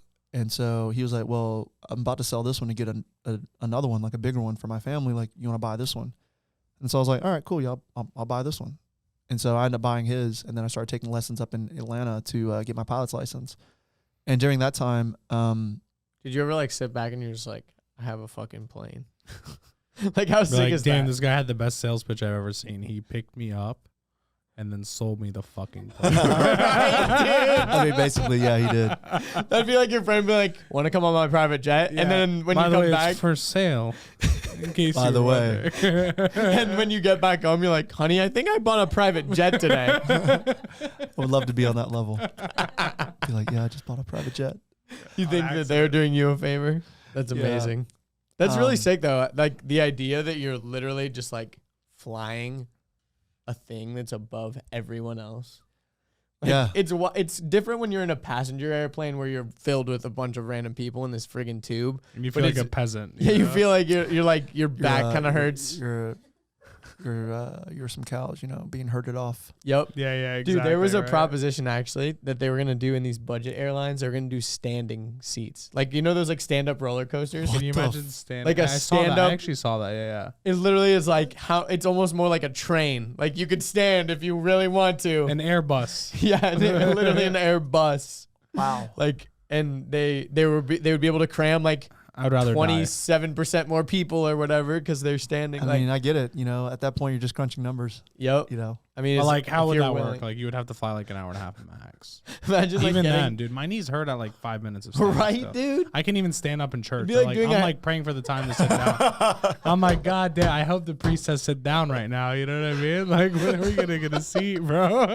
Dude, at your wedding, bro, that preacher was on. Bro, he's Bro. like, try me, bro. I had a cyst the size of a golf ball. I was like, please God, man. Bro. And I had a seat, by the way. We had a bench, Right. but we removed it because the day of the wedding, I physically couldn't sit down because of the cyst on my tailbone. So like, I went from like, And thank none God of- I get to sit to like, you have no shot at sitting today, Eddie. Enjoy your time standing. Like, Exactly. It was that pain. It was more painful to sit than it I was would to stand, and rather it was my actually knees very shatter. yeah. It was so bad, dude. Dude, and the craziest part was I feel like most of the wedding party did not or like most of like the whole wedding like didn't realize that you had the cyst thing. I don't think Like- anyone knew the real magnitude of it. Yeah, they were kind of like, I didn't "Oh, know Eddie that. has a thing, like he can't sit." But I it was didn't- I like didn't know. Yeah, exactly right. it I was like, like let me just play it was like off. really bad, dude. He had a microphone and like listening back to the footage, and he was like, "Fuck." Like literally at one point, Eddie's like crying. Like I'm dead serious. Like Oh my it was gosh, like dude. hard to listen to. Yeah, like yeah. part of it, I was like, oh, I wonder where this audio cuts off, and I just hear Eddie be like, "Fucking God," like literally like in so much pain. Bro, it was like Yeah. it was like really up there, like worst pain of my life. Like, Oh my gosh. it was up there. You got it On fixed our though, right? On wedding the Like, dude, wedding Yeah, day, I had a surgery. Like it was Oh, actually okay, like good, very good. fucked up because like Terry was like wanting to take pictures with you, and you were in so much pain that it was just Yeah. like, well, I guess I'm Bro, gonna take Yeah. pictures at by one point- myself. Andrew was like the only one that Andrew and my brother were the only people who witnessed that, and the photographer. Like you were in so much, and obviously I understood. I was just sad because it's our wedding day, but it was No, just, Terry it like was totally just understood, but it was so just like sad. awkward It and was a sad sad. moment too. But Yeah, you're was- never gonna forget that. No. yeah, Yeah. for sure, dude. Definitely never You It's don't okay, it was understand, an bro. epic wedding. It was like it was Yeah. like that was the only down moment, really. Yeah. it was on my tailbone, so it was like on my spinal cord, and it affected my whole body. So like when the ceremony ended and everyone left the church, my entire body started cramping. Like my ribs, you remember, bro? Yeah. My ribs started cramping, bro. It was like Oh, my wow. body was like dehydrating itself. They were just giving me water, and I was screaming because I couldn't stop, but my entire abs and ribs were just contracting and shit. I was like, dude, I gotta go to the room. So I went to the room and like laid down and like literally cried and put numbing cream on it and like all the shit that I could do. But my whole body was like trying to fight this thing that was on my tailbone. And then my brother picked me up during the wedding. It popped and it literally tore down the middle. Dude, I asked Terry. I woke up the next day after the wedding. I had this big of a pool of blood under me. Like What? that's how big it was. It bled that much. I woke up the Oh my next God. day Crazy. destroyed. Like Yeah. In Mexico. Yeah. I was like The day thank- after the wedding. I was like, thank God it tore. I was like, I wish it tore the day before, honestly, because But it felt better after it tore. yeah. There was no way I was getting on a flight if that thing was still there. There's no way I was able to sit down. really. Dude, on my own wedding, like in the chair, I had 7 pillows under my ass. Oh, Like I didn't even know. because I couldn't sit low. Because if I sat low, like Tighten put up. pressure on my tailbone. So I like sat very high so that my knees weren't bending. Dude, and I thought you were looking tall as hell up there. I was like, Bro, this guy's yeah, I was like, looking like a king up here. You know I was what like, I mean? damn. I was like, Terry's damn. like a little like queen down below, and you're Yeah, I like, was like, I am dang, the king. bro. No, they started putting pillows under Terry so Yeah, that she so wasn't we- shorter than me. Terry had like 6 pillows too. She had to sit on so that I wasn't like fucking 3 I was feet like, taller I than need to- Terry. I need to- Oh my It was god. That's fucking funny. nuts, bro, but- Yeah, Wow, crazy. insider scoop. Yeah. But wait. So did you? This is the first time we're sharing this on the podcast. Right? Like, This is actually a funny story. I feel like you skipped Wind Pouch. Did you skip Wind Pouch in the story? Yeah, well, no, Did we it haven't happen gotten I there haven't yet. gotten there yet. Wow. So Bro, he got the that's a- plane So I before got the Wind plane. Pouch. You got the plane before Wind Pouch? Because Yeah. you were, I remember how you were inspired to make the Wind Pouch because you were looking down from the plane Right. and you saw the windsock. The windsock. Wait, we don't know. We didn't hear that yet. Yeah. right. I was coming down for a landing with my instructor at PDK in Chambly, and it was we were practicing what's called a crosswind landing. It's when, you have winds either coming from your I don't know actually. left or the right. Basically, if you're lined up for the runway, and you're on final approach, which means you're about to land, it's like you're just going straight in. If winds are blowing from your left or your right, whichever direction that's from, depending on the direction of the runway, that's called a crosswind landing. So if it's blowing from your right, you kind of got to angle to the right to kind of counterbalance that to go straight. And so, typically when you're in the air, you can't really tell like which direction the wind is blowing from. So the way you do it is like you kind of look on the ground and kind of see where the windsock is, and depending on which direction it's pointing, that's where the wind is blowing from. And I remember like looking down, and What a simple yet genius invention, by the way. it really is. I mean, and up to that point, like we had not practiced crosswind landing, so I knew what a windsock was, but I had never had to use it. And this day it was blowing pretty strong, so the windsock was completely inflated and it's super long. And to me, it looked like a big hot dog or like a big blow up like sleeper bed, And I was like, wow, that's so cool. And I remember like the thought hit in my head was like, this is what I've been looking for, like something that can self-inflate with some wind, and you could like capture the air somehow and like sit on it. So I went home and got a trash bag and like took it out in some wind, and it inflated like with some wind, and I was able to like just roll it up, just like a plastic trash bag. And I was like, well, how do I make this where it's strong enough for someone to like lay on it? And that's, but at this time I'd built up some like manufacturing connections overseas in China. And so I, kind of threw the idea out at them, and we hired a couple like designers to sort of like design it out. We partnered with a couple like cut and sew fabrics manufacturers. We settled on nylon. So we were basically like took the same material that hammocks did, or similar like nylon material, and just made it. And we had an inside plastic liner, and it took us about like 6 months to get it right to where it would stay inflated for at least like 4 to 8 hours. I mean, our target goal was about 8 hours, but when we sort of got it there, we made a video, and Austin Distel was out there. He helped with it. My buddy Jack helped with it, and we just I remember that campaign. we went viral on Amazon. Really, we put it on Amazon. A video went viral, and then basically we were just making a ton of sales. And I remember when Casey Neistat reviewed it. I was like, that was insane. that was to me. that was insane. Yeah, I think we did. I think like over the next like month and a half, 2 months, like he probably brought us like $1 million in sales. Get the fuck out of here, bro. Like His probably over. videos, dude. I remember his videos carried Boosted Board as a company, and they still went out of business. Like he literally ran their entire sales. Like if like people were like, "Hey, it's the Casey Neistat board," like they wouldn't even like know. Like you know Right. what I mean? Like that guy. the guy. Yeah. You know. Was that your peak of sales, you'd say, when he posted that? We were already a peak before that, and then Okay. he like took us to a new peak. And then at that point, then like Shark Tank called and was like, "Hey, like we want you to," because like we were So that featured was on post the news. Casey. That was post Casey. Like Casey was the reason we got featured on U.S. Today News, and I think that's where the executive producer of Shark Tank saw us like on the news, and then he like called my someone at the office and left a voicemail for me, and I thought it was fake, or like we were just so busy at the we time. all think Shark Tank shit is fake. Yeah, so I was like, didn't Random call. numbers. And Oh no, it shit. was actually an email first. He sent an email, and it was like they were like, "Hey, this came from like some dude at SharkTank.com or whatever," and but I was like, whatever. And then I got busy and forgot about it. And then like a week later, we got a phone call and they were like, hey, this guy from Shark Tank called and said he sent an email to us like a couple weeks ago. No one responded and he wanted to talk to you. I was like, oh, maybe it's serious. So I went to like a conference room, like had a chat with him, and it was like legit.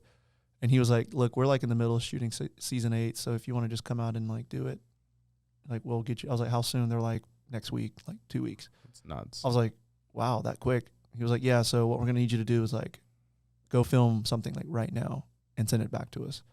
And so we just basically dropped everything, did that. They got us out there in a week. We skipped like 80% of the process, so we didn't have to go through that. Lucky you. You Yeah, basically just like, it was like a American Idol if they just like found you in the middle of filming at like a Denny's and they're just like, hey, just like skip all the steps. Just like come with us. We had like completely You're different already in Shark Tank Hollywood. paths. Like I applied, I went through the whole fucking process. Like I remember you telling me, yeah, I was just a peasant earning my way to the stage. And ultimately, go fuck yourself. Let's not go there. ultimately the final puzzle piece. I paid the final FedEx puzzle piece was now $6,000 to ship my shit on time, and they still didn't fucking get it there. Ultimately, Damn. rats, $6,000, bro. Can you imagine for a fucking pallet that Yeah. they didn't get in time, that they lost? They didn't even know where the fuck it was. They were Did like, you "It's get your money somewhere back?" in California? Nope. Never got the money back and Nope. never found the thing. Didn't insure it. Go fuck yourself. What do you mean insure it? I paid $6,000 for you to get it there on time. What is insurance, bro? This is the deal. It's How do it's you on lose paper. a golf cart? Bro, it's a very toxic. How do you lose a situation. golf cart for real? It's an entire. They didn't even know where the fuck it was. They're like, it's somewhere in the state of California. I'm like, you guys know this is the biggest state in the fucking United States. Right? I'm like, this is when I first met Terry too. So Terry's like, well, who the fuck is this guy getting on Shark Tank and shit? Yeah, like imagine That was dating a definitely a guy. plus. Yeah. Imagine dating a guy and he's just like casually like, hey babe, next week, you wanna come with me to Shark Tank? That's Like, actually how it went. Yeah, that's the. I I was came like, to visit him. you want to drive up to Culver City and hang out since you live in California? Yeah, literally. Sure. Wow. So Yeah. so it was a plus, you know. There was positives that came out of it. There was positives, of course. I mean, I still see people that were like on set with us, and I'm like cheer them on. Like I see them doing well. They're e-com.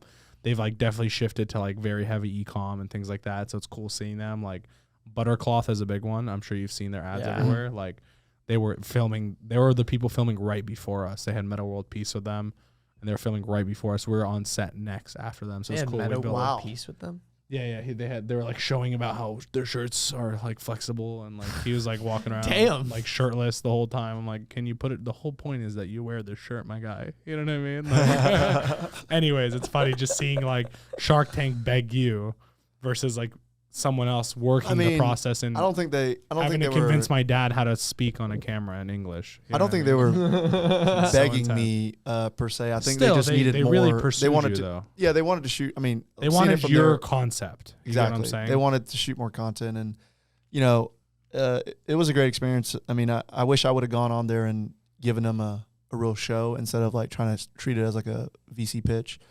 But ultimately, you know, we went on there and we were able to get a deal with Mark. That whole process was was pretty funny. So I think my panel that day was it was Kevin, Lori, Robert, Barbara, and Mark. So Damon wasn't there. And so That's the panel that you on. Like I Yeah. feel like Damon being gone, it's like it's fine. Like everyone else, they're kind of the main ones. I don't know. yeah, I was asking He's never there though. He wasn't even there when we were there. they switch off days. Charles Barkley was there instead of him for us. Charles Barkley. Yeah, it was like Dang, a guess. Charles Like, Barkley. I'm like, this guy's not Dude, gonna invest in imagine shit. how many businesses they actually invest in for real. I was like, I'm not talking to this guy. Well, they make a lot of deals, but they don't actually close on a lot of those deals. Mhm. Ah. After they do their due diligence with their lawyers afterwards. Ah. Like really. So the deals on the show don't always stand. Yeah, and also But like in your case, you didn't make it to television, but your deal still went through, right? no, so rewinding back a little bit. So we got a deal with Mark. I remember. We were asking 500. I can't remember anymore. 500,000 for 13%, and then we went up to 20. And Lori was offering $1 million, but I didn't really think that was strategic. Like we really didn't need the money at that point. I just wanted to like come out with like a Partnership. partner yeah. with really Mark, you know, and stuff. So Mark dropped out. Everyone dropped out. It was just Lori and Kevin. And Lori gave us the $1 million offer within like the first 10 minutes before I heard from anyone else. And so Barbara hated me. She she said that I wasn't a good entrepreneur or something like that. I was like, okay. I'm not a bakery company anyway, so I don't really need you. You know what I mean? Like, so I'm not a bakery company. So whatever. And then Robert, he was more nice. He was just like, look, I don't know how to help you, so I'm out. So it's fine.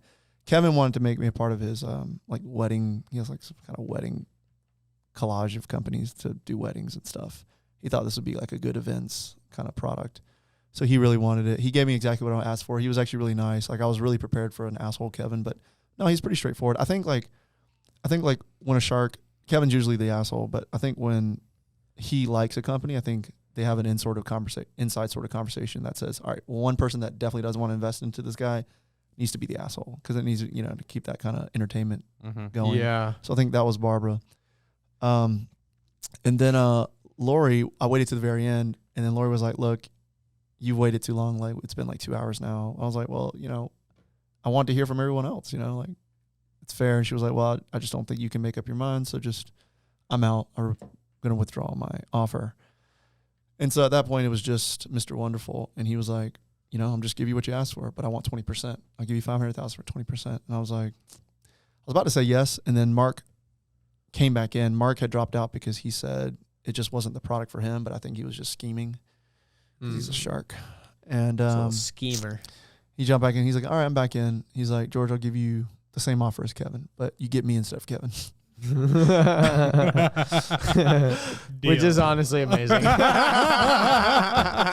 Just like, and Kevin was just like just the look on Kevin's face was just like, dude, I'm getting beat by this guy again. Like, just because of his name, like not even his Kevin's money. like this. Mark's like this. The crazy part about Shark Tank, I don't know if you know this from watching it because I didn't know it, but whatever money you put in your initial offer, you can never come down from. So you can only go up in percent.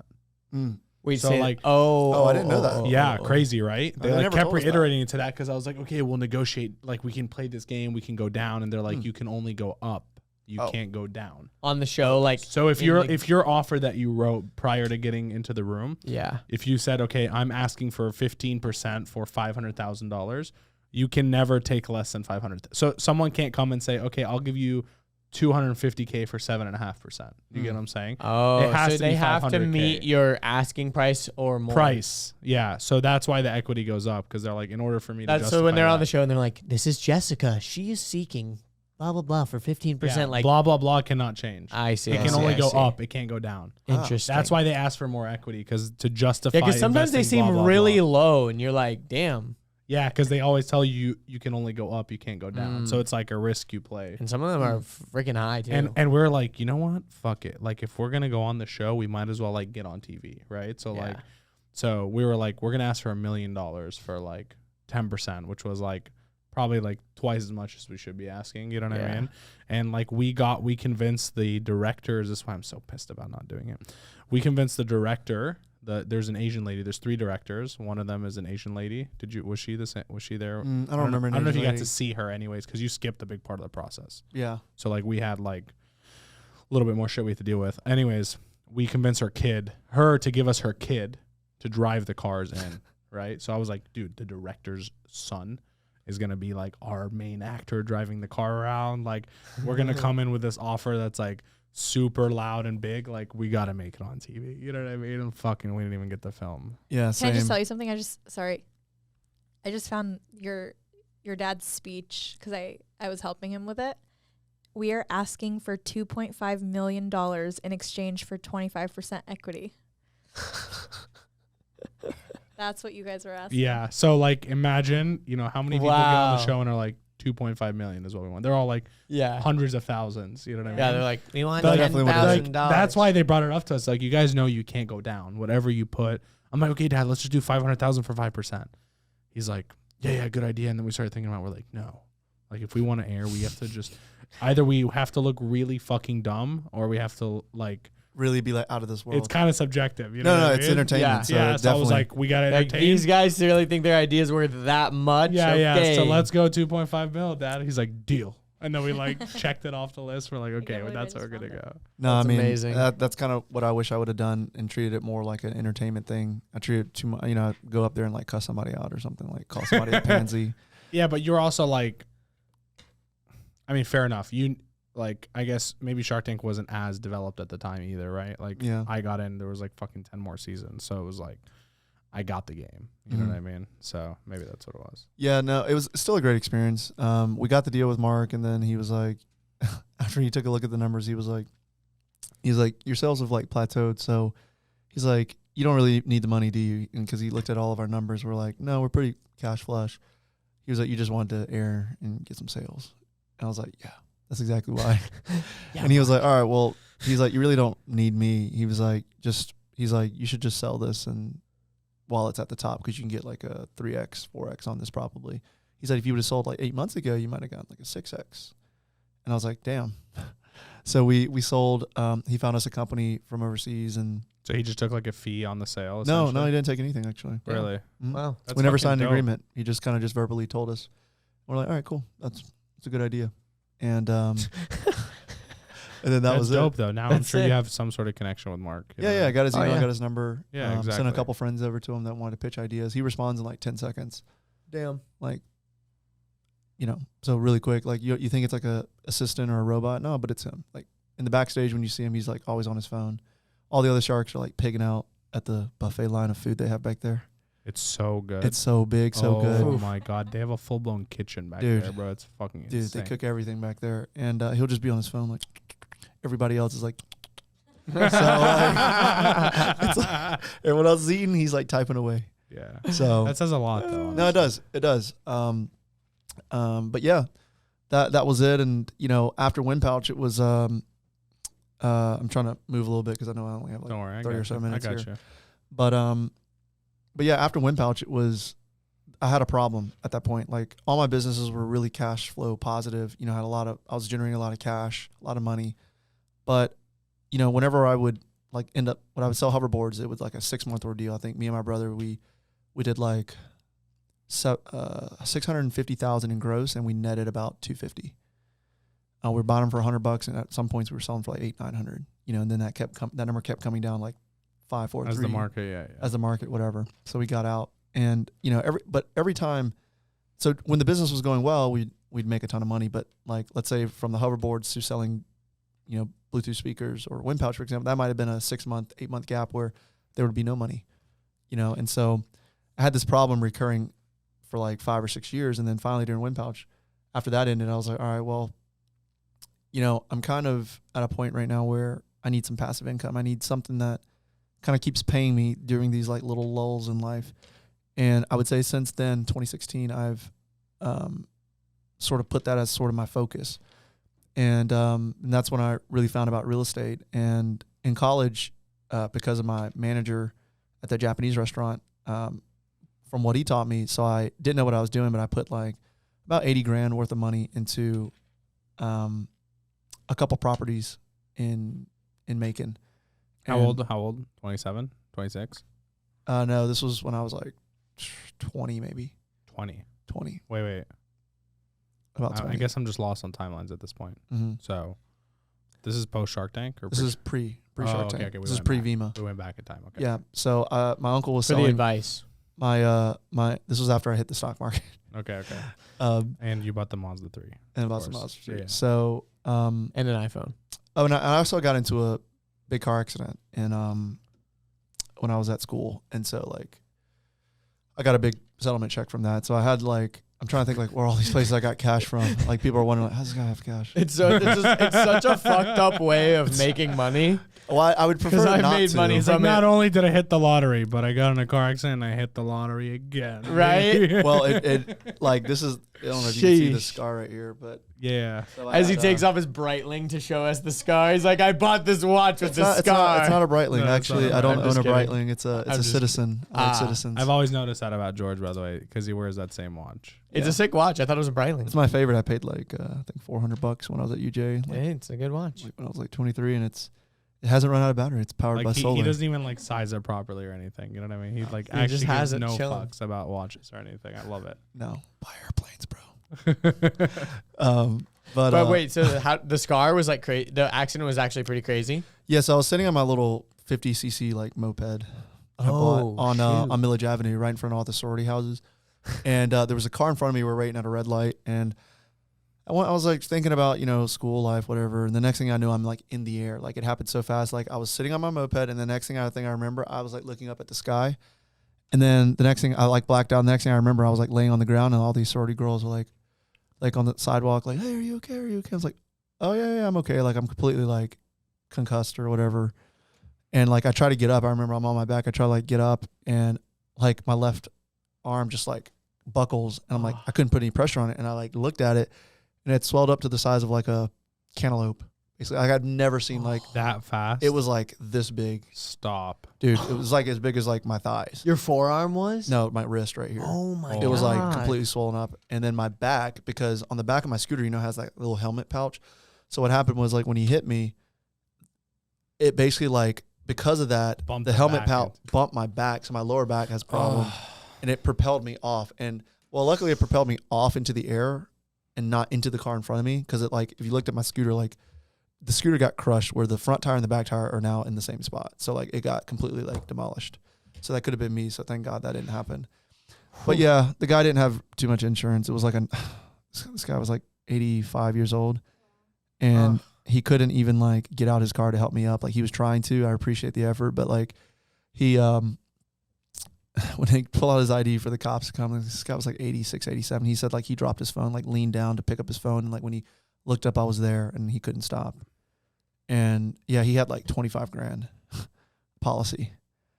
And it like my surgery alone was like 60 grand or whatever. And then all the other. Did you have like uninsured motors coverage? Yeah, I had that. So my insurance company ended up helping to pay a lot of that. And how is it even possible to have 25 grand insurance? That's the minimum policy in Georgia. Minimum.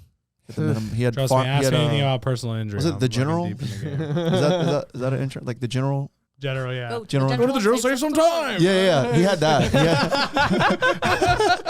Yeah, save some time and don't pay anybody.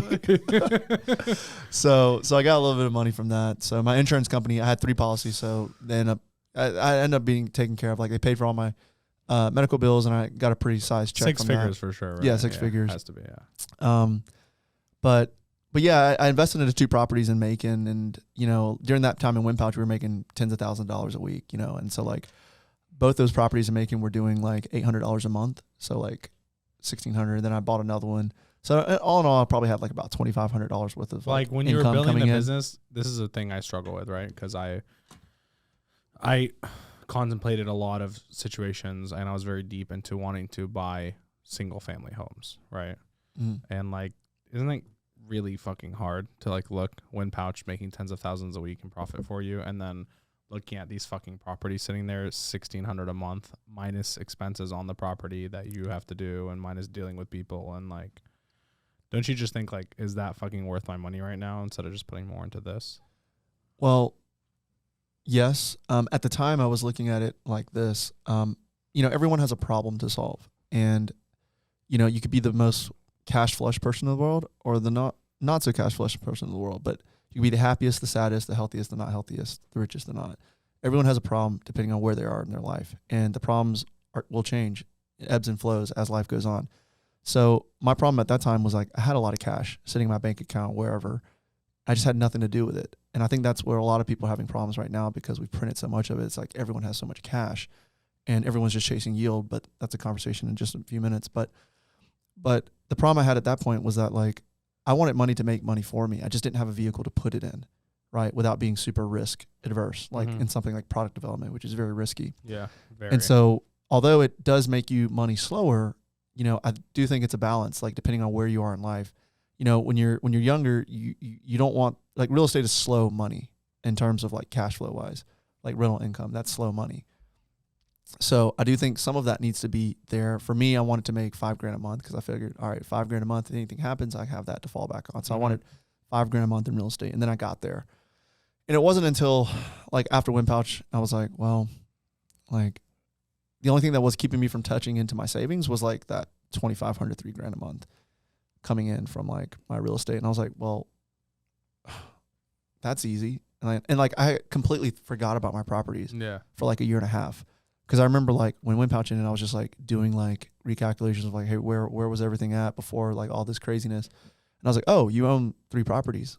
Like, and your property manager hasn't hit you up in a year and a half. Like, I haven't heard anything. And I logged into my little Wells Fargo bank account and was like making sure all the deposits hit. And yeah, all the deposits hit.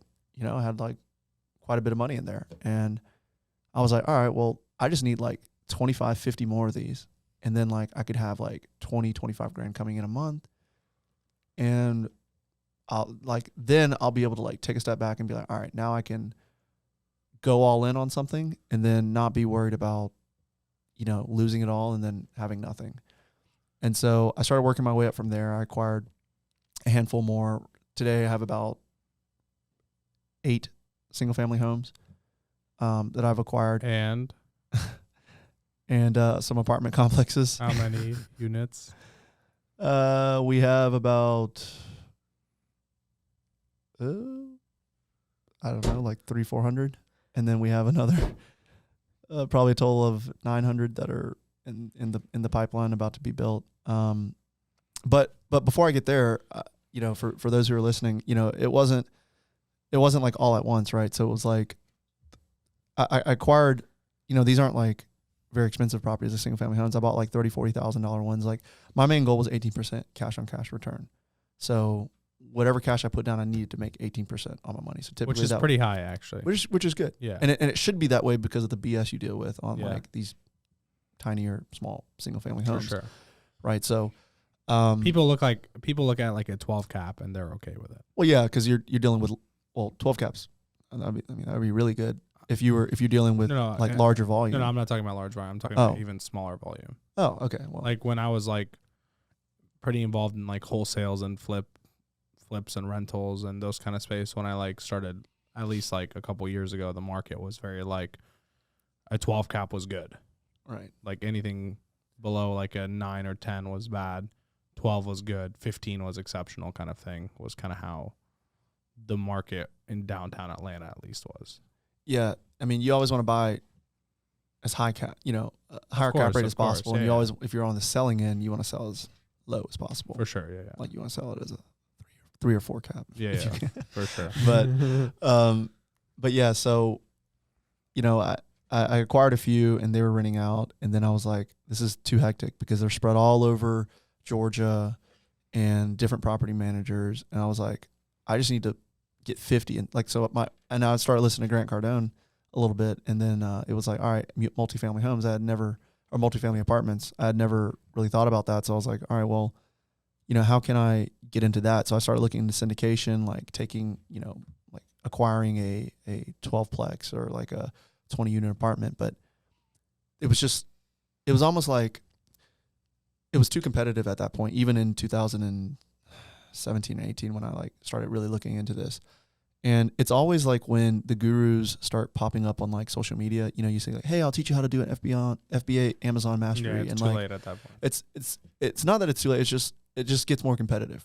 And so like at that point, everyone was teaching people how to syndicate and like flip and, you know, do all this stuff. And the cap rates were just getting compressed, you know, like I think at that time it was like, I thought a 8 cap was bad, but now shit, we're like a 5 and 6 true cap, you know, like the deals we see on this market now. So it's even worse compared to, you know, 2018. But so I got into it and I was like, well, you know, how does new development, you know, come out to play? Explain cap rate, by the way, just in case I know people are listening. They're like, what the fuck is a cap rate? So you take your net operating income, you divide that by your cash. So, I mean, basically that's a good way for you to find out cash flow with basically a loan when you're using a mortgage basically on your cash. Whereas cash on cash return is when you're putting it all cash down. Like, for example, if you purchase a house with $100,000 and you use all cash and it gets $1,000 a month, you have $12,000 a year, then you can calculate your cash on cash. 12% cash on cash. Exactly. Return. So but when you have a mortgage and you have leverage involved, you know, that's a different calculation. And so when you're looking at these larger deals, it's an easier way. It's debatable. Some people say that, cap rate is not it shouldn't be the only thing you look at. But if you're someone who's looking at hundreds of deals, like that's a good way to see, okay, what's going on with this. Then you have to dig deeper into the numbers. You have to look at, what class neighborhood, vacancy rates. You have to start looking at, any sort of capital expenditures, any improvements that can be done. It's a good overall filter. And so, and those are the main metrics you see in real estate deals, like from a higher level, like NOI, net operating income, and which reflects on cap rate. Like those are kind of the things that I feel like the first question that's asked, right? Mhm. And then from there, it's like, what else, right? all right. So, I got into basically, I met JR Rivas at a speaking conference that Austin invited us to, and I kind of tell him my idea at that time. At that point, my idea was to build container houses overseas in China because I had that manufacturing background. I started thinking to myself, well, what exactly does the future hold for us? And even at that time, because I was brought up very frugal, I just started seeing like things were becoming less and less affordable, even at that point. And I was like, well, how do we solve the affordability problem in this? Because like throughout the whole process of like renting to my C-class tenants in Middle Georgia and getting into the syndication and doing research on it and seeing how compressed everything was, I was like, well, this is not a good sign, And at that point, I had read a book called Why We Want You to Be Rich by Robert Kiyosaki and Donald Trump, where it talked about basically, they wrote this book, I think, in like the early 2000s or something. How funny is that? They saw this coming. That combo. Robert Kiyosaki and Donald Trump. That's Yeah. amazing. I don't even know how I stumbled upon it. I was just Rich Dad, Poor Dad. Yeah, I was like, I read those, and then I read that book, and then like Amazon would recommend you books, and I read That's it, and I was amazing. like, that's an amazing book because it talks about how like, the wealthier becoming wealthier and the poor becoming poor, and it's no different. I mean, we all have 24 hours a day. It's just like wealthy people know how to, preserve their wealth through tax loopholes and just preserving, and they understand how money works. Like financial knowledge is not taught in our society today. And because of inflation, which is a hidden tax, especially we're seeing it right now, they predicted it. If inflation hits, I mean, people that save money, that keep their value and wealth stored in cash, legal tenders from the United States government that can be printed at will, that's going to be a problem, And so wages don't rise, prices start rising, and then that's where you have this compression of like affordability, and it's really a crisis from all sectors: healthcare, transportation, real estate, like roof over your heads, nutrition, all this And stuff. it makes sense that prices would rise before the wages. Oh, absolutely. It has to. Absolutely. It has to, bro. Because everyone's raising their prices, but they're not paying their workers more. Yeah, well, they're You raising know? their prices because everything else is more expensive. Exactly. And so it becomes actually impossible on the business owner to raise the wages of the workers equally to the situation that's Exactly. happening. That's the real problem. Yeah. But people are just like, raise the wage. Like they don't understand. I don't know. They don't understand that raising everyone's paid 20% more would fucking crush the entire company. Yeah. Yeah, it's super unfair, like I've always had this like philosophy of like kind of just understanding. It's like I've just seen it in my life, like stepping away from the crowd and kind of doing my own thing in the beginning and seeing like everyone else I really knew, friends, family, whoever, just going the opposite way. And at first it was kind of scary, like I said, and it was kind of like down periods, but I would have to say like I definitely did make the right choice, but there was a period of my life where I didn't know if I was making the right choice. And I would have a lot of friends like, because they cared about me, they would say, hey man, like, what are you doing? Like, you should continue on and finish your degree and, do these things. And they didn't say that out of, they were my friends, but it's almost like when the crowd goes a certain way, you almost have to like look at what the opposite is. And like, it almost sometimes doesn't matter exactly what the opposite is, but as long as if the crowd's heading in one direction, you should probably head the other direction. And so, I'm always thinking like, all right, well, what's relevant today that has been relevant 50 years ago that's also going to be relevant 50 years from now? Well, it's going to be housing. It's going to be like, what do people need to survive? 3 things: food, water, shelter, right? That's what you really need. And so those 3 things specifically are becoming less and less and less affordable. And, with with housing right now, you know, I see it in Atlanta. I see it in most places. I mean, all the new construction that's coming up right now, it's for luxury. I mean, they call it like luxury apartments, you know, flats, whatever. Right. But what are they commanding? Like $1,500 a month for a 1-bedroom plus common area maintenance. Like they're charging CAM fees now. That's used to be a commercial thing, but they're charging it to tenants now. You got to pay for the hallway lights. It's like $25 a month. Charging CAM for residential. Yeah, dude. Like in Midtown and like a lot of these like Get the fuck out of here. Dude, I'm dead serious. They're charging CAM. Hallway Lights, yes. Like at fuck? at a lot of the Amley properties at North and Line, I went to go look because I was at one point I wanted to live there. They're charging you like mandatory valet trash, mandatory CAM fees. Dogs pay rent now. Like you pay $200 up front, then your dog pays like $30 a month every month. It's like your dog. Yeah, for reference, CAM for everyone listening, common area maintenance, right? That's what it is. And essentially, this is why it's so mind blowing, is because they only do this in commercial spaces because, you know, you have a building, right? Your building has 15 spaces. Someone's renting out a space. Let's just say they're all equal spaces. So each one's worth, you know, whatever the fuck, 15, you know, you get the point, 7.5%, let's say. So at the end of the year, what happens is they combine all the fees that it costs to cut the trees, rework electricity, main things that are common area maintenance, and then you split the bill equally based on how much square footage you have in the total space. So it's like, I've never seen it done for residential. Yeah, me neither. And it's just, I think we're becoming a renter nation. I mean, if you look at a lot of the other nations like Europe, you know, parts of Asia and Australia and things like that, Canada. I mean, it's relatively a renter sort of nation. I think we're heading there. And so more people are, I mean, I think the new generations that are coming up, I don't think they're really thinking about a life where, number one, they're not in debt. I think they've just accepted that debt's going to be one of the things that they're just going to have to live through.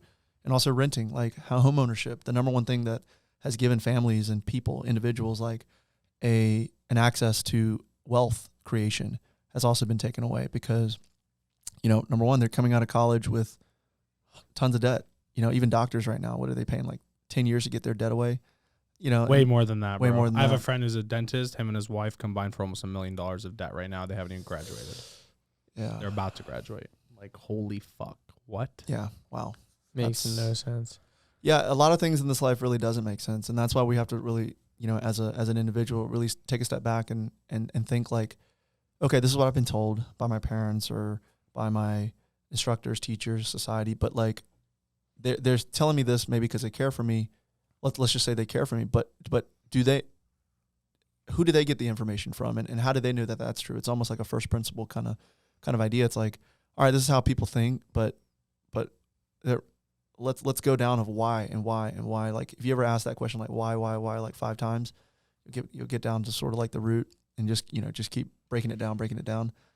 And, you know, it's just, things are crazy. I mean, this world is crazy. Technology is crazy. I mean, these things are moving so quickly that, you know, what we're doing in our real estate projects is that we're trying to bundle as much as we can for the average person, because we know that 50 years from now, like things will become even less affordable, because that's how things have been trending since the beginning of time. You know, there's a lot of factors, you know, we could talk about, but that's just what it's going to be. So, you know, we're building these properties from the ground up, and these apartment complexes, and we're including all utilities in it. We're including your water, your electricity, your high-speed internet, including your laundry, Netflix, things like that. You know, we're trying to include as much as we can.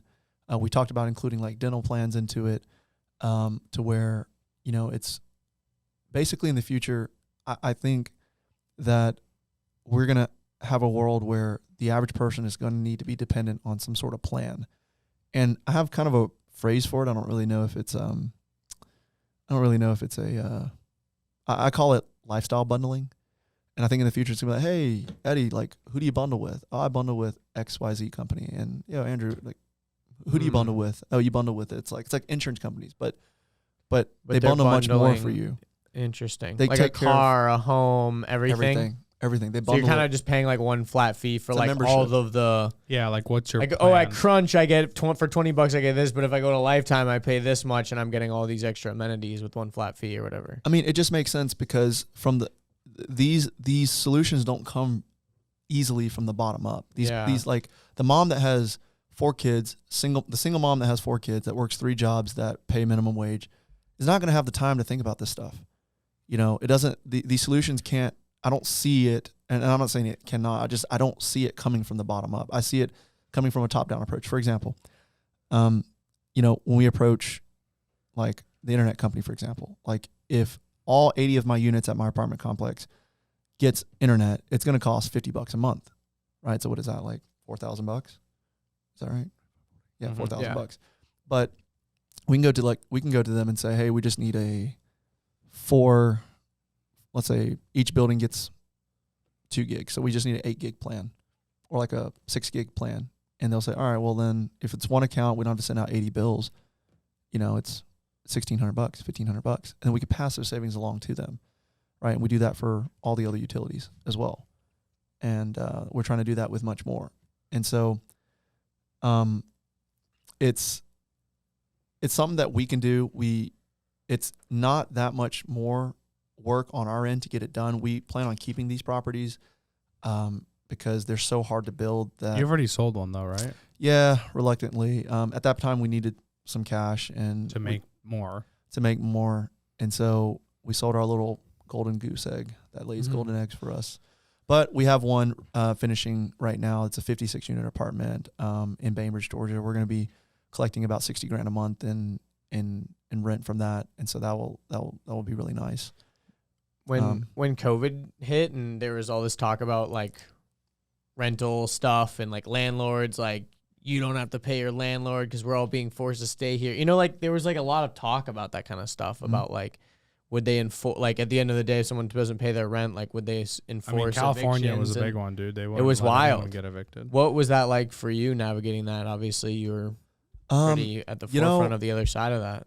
I'm not big on the property management side, but I do know this. We haven't had really that issue. We've had to evict a couple people, but there wasn't anyone. Affordability housing. There wasn't really anyone that didn't pay. Go that's cheaper. Exactly. Yeah. I mean, we're building brand new products, and this is a part this is where I had the idea, right? So like, privacy is a big thing that I'm starting to become more concerned about. But like Google, right? Everything's free. We don't pay a single thing for Google unless you're paying for extra like storage on the Google Drive. That's the only thing I pay for Google. We pay a lot to Google. Yeah, we pay a lot to Google. But as an individual. Yeah, but we get actually a lot. We get unlimited storage. Like, exactly. But it's not in private. the cloud. Like, It's not private. Don't upload any nude photos of yourself. You know what I mean? Whatever. Oh shit, I'm fucked. No, but like Google has a suite of products. And even if you wanted to stop using Google products or Apple products because they've created an ecosystem of their products, it's really tough for you to step away. So but they all make our lives easier in a sense, right? So we give up something to get something. And so I was thinking down the road, like people are going to need help with their rent. People are going to need help with their mental health. People are going to need help with their health care and their transportation and XYZ things. And so why not like use the core product here, which is a shelter over their heads. And then this is an audience that you can remarket back to. Yeah. And, we're helping them and we're also helping us. So now like if you don't want to pay your rent, it's not just you losing a place to live anymore. You're going to lose access to your internet, your transportation, your, healthcare. And, we make it so easy for you that we expect that you just do the one thing, all this extra time that's created that's coming back to that individual, because you don't have to go out and get a utility bill in your name, all this stuff in your name. Which is so annoying, by the way. Which is so annoying. There's so many annoying things as an adult that you just have to do. Personal life annoying shit. Just to be a freaking existing person in the United States of America. There's so many like annoying little things you got to do. Absolutely. We take but that it makes off sense. So that's genius, actually. It is. I didn't know it genius. got that deep. I mean, we haven't gotten there. There's some of that I've mentioned we've started implementing. Other things that we're looking to implement. Even the fact that you're thinking that way, is definitely something that becomes more of a necessity than even rent is. You know what I mean?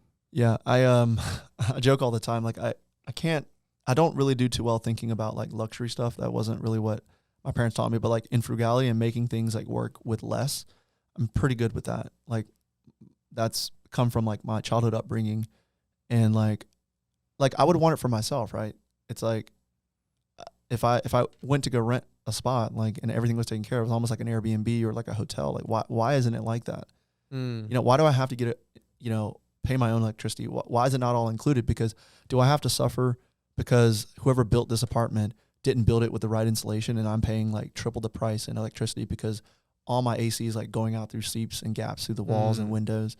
You know what I mean? But as a developer, we handle all that. We use spray foam insulation, 2x6 walls. We use really good double glazed, low E glass windows. We use ventilation systems. We use really good doors and really energy efficient lights. All the whole 9 yards. Oh, mini split systems. I mean, the whole 9 yards. So what's a mini split system? So it's a. You ever see those wall AC units? So it's a ductless mini split. So you don't have to use ducts. It's not like a central AC unit where it comes from a air handler and goes out throughout the house in pipes. It's just a standalone unit. It's a standalone unit. It just recirculates air in it, but you can. It's really easy to install. You don't have to actually install ductwork, and it's actually really, really, really energy efficient. And it's what people use.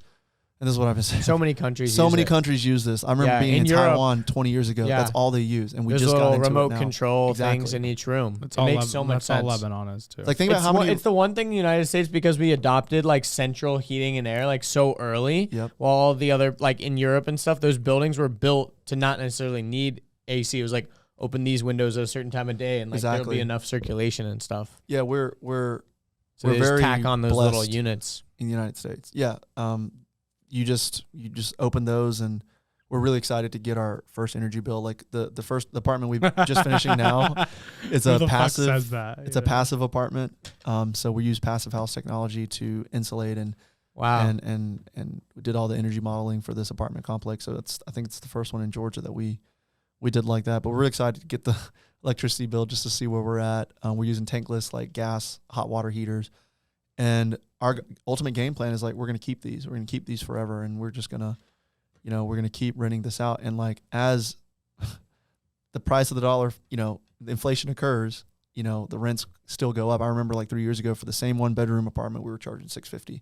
That same 1-bedroom apartment right now, we're doing for almost a little over 900, like $925 a month. Wow. And so that's another thing about inflation. Like if you want to hedge against inflation, borrow long-term fixed loans. When are you going to start a fund, bro, so that we can all contribute to the fund? Because I've asked you to invest for like 4 fucking years straight, and I still don't even get a chance. And then other friends come to me, they're like, yeah, we just invested with George. I'm like, go fuck yourself. I've been asking George for 4 years. Yeah, and I mean, we're getting to the point right now where we're going to need some more outside capital. So I would say we're close to that point. Some cash injection. Open the checkbooks, babe. Sick. No, dude, you know what I really want to see someone do? Build a complex where all of the heat, like you said, heating and stuff, all the heat would be powered by a Bitcoin miner, and the excess Bitcoin that gets mined, because the waste product of Bitcoin is heat, right? Yeah. Running the computers, it's a waste product, is the heat. So conceptually, if you had like a central unit for the whole complex that was like some kind of like central water heater that was powered, the heat was generated by the heat output of a Bitcoin miner, and then all the Bitcoin mined could like add to the community and make the whole thing even cheaper. Cause like the heating unit is literally mining Bitcoin, like making money. George, that would 1 year George has this concept. Yeah. He's like, so how sick would that be I though? built a city. Cause I thought about that. Like think about a hospital, like how big are their water heaters? You know what I mean? Or like something like that, like a big place. How many water heaters do they have? How much water are they heating? And like literally a Bitcoin miner, the waste product is heat. Absolutely. That's a great concept. I mean, we have so much waste, and that's literally what I'm trying to do, is that like we have so much waste here in the US. Like we're a whole economy built upon waste, food, everything about heat, everything. And I mean, as marketers, you guys know this as well. It's like marketing, like this is what I love about marketing, is that like marketers understand how to squeeze everything out of like a product or an ad or whatever, right? You're used to like remarketing and doing all this stuff and just squeezing it for everything. We need more of that throughout all aspects of our daily lives, product, services, everything like that, because there's just too much fat on everything. And you don't realize this until you start going to other countries and really like poorer countries, and you're seeing how they live, and you're like, I didn't even know like they made this happen just with a little bicycle, you know what I mean? Like this guy, whatever. You just see so much more efficient stuff happening because they have no other choice. They don't have all the infrastructure that we have. They can't afford waste. They can't afford waste. Because the cheaper something is, actually the like more energy efficient it is. Mm-hmm. You know, like any kind of way that you can eliminate the waste is actually going to be the greenest and like most efficient way of doing things. So I hate to cut it off, but I know we're coming to an end. This sounds like we need another podcast in the future because this is like the beginning of where we start getting pretty juicy with our conversations. Yeah, love to. At least the people listening now have an idea of who you are. I think next time I really want to dive deep into like your vision of real estate, China, currency in general. I know, like, dude, at my wedding, even on the beach, you told me something. I was asking everyone, pretty smart group of people. I was asking like, how are you hedging against inflation, crypto, and George like did an answer, and I was like, George, like, what the fuck are you doing? And he was like, I would just like take out as many loans as I possibly can right now. And I was like, that's actually fucking genius. Like, if you took out as many 30-year loans at fucking 4% on just hedging 2.5 to 3, 2.5 to 3 exactly against the money that you already have. For example, if I have $1 million in stocks, I go in and I basically I borrow against that money. I can take it at 2.5, 3% over 30 years. There's no way, like, I don't even need to do anything with the money. I just need to pay it off and I win. Like, it was actually fucking insane. So I really want to dive deeper into shit like that with you because your brain works a certain way. I'll say one thing about that to give them kind of like a to be continued. But I would say, right now the most powerful thing that the average person probably has is a W-2. And I've been helping a lot of my friends do that. Like, I've told JR about that. He's been doing a bunch of stuff with it too, out in Denver and a couple of my other friends as well. But basically, the most powerful tool you have working corporate or working a job is a W-2. Does JR have a W-2 though?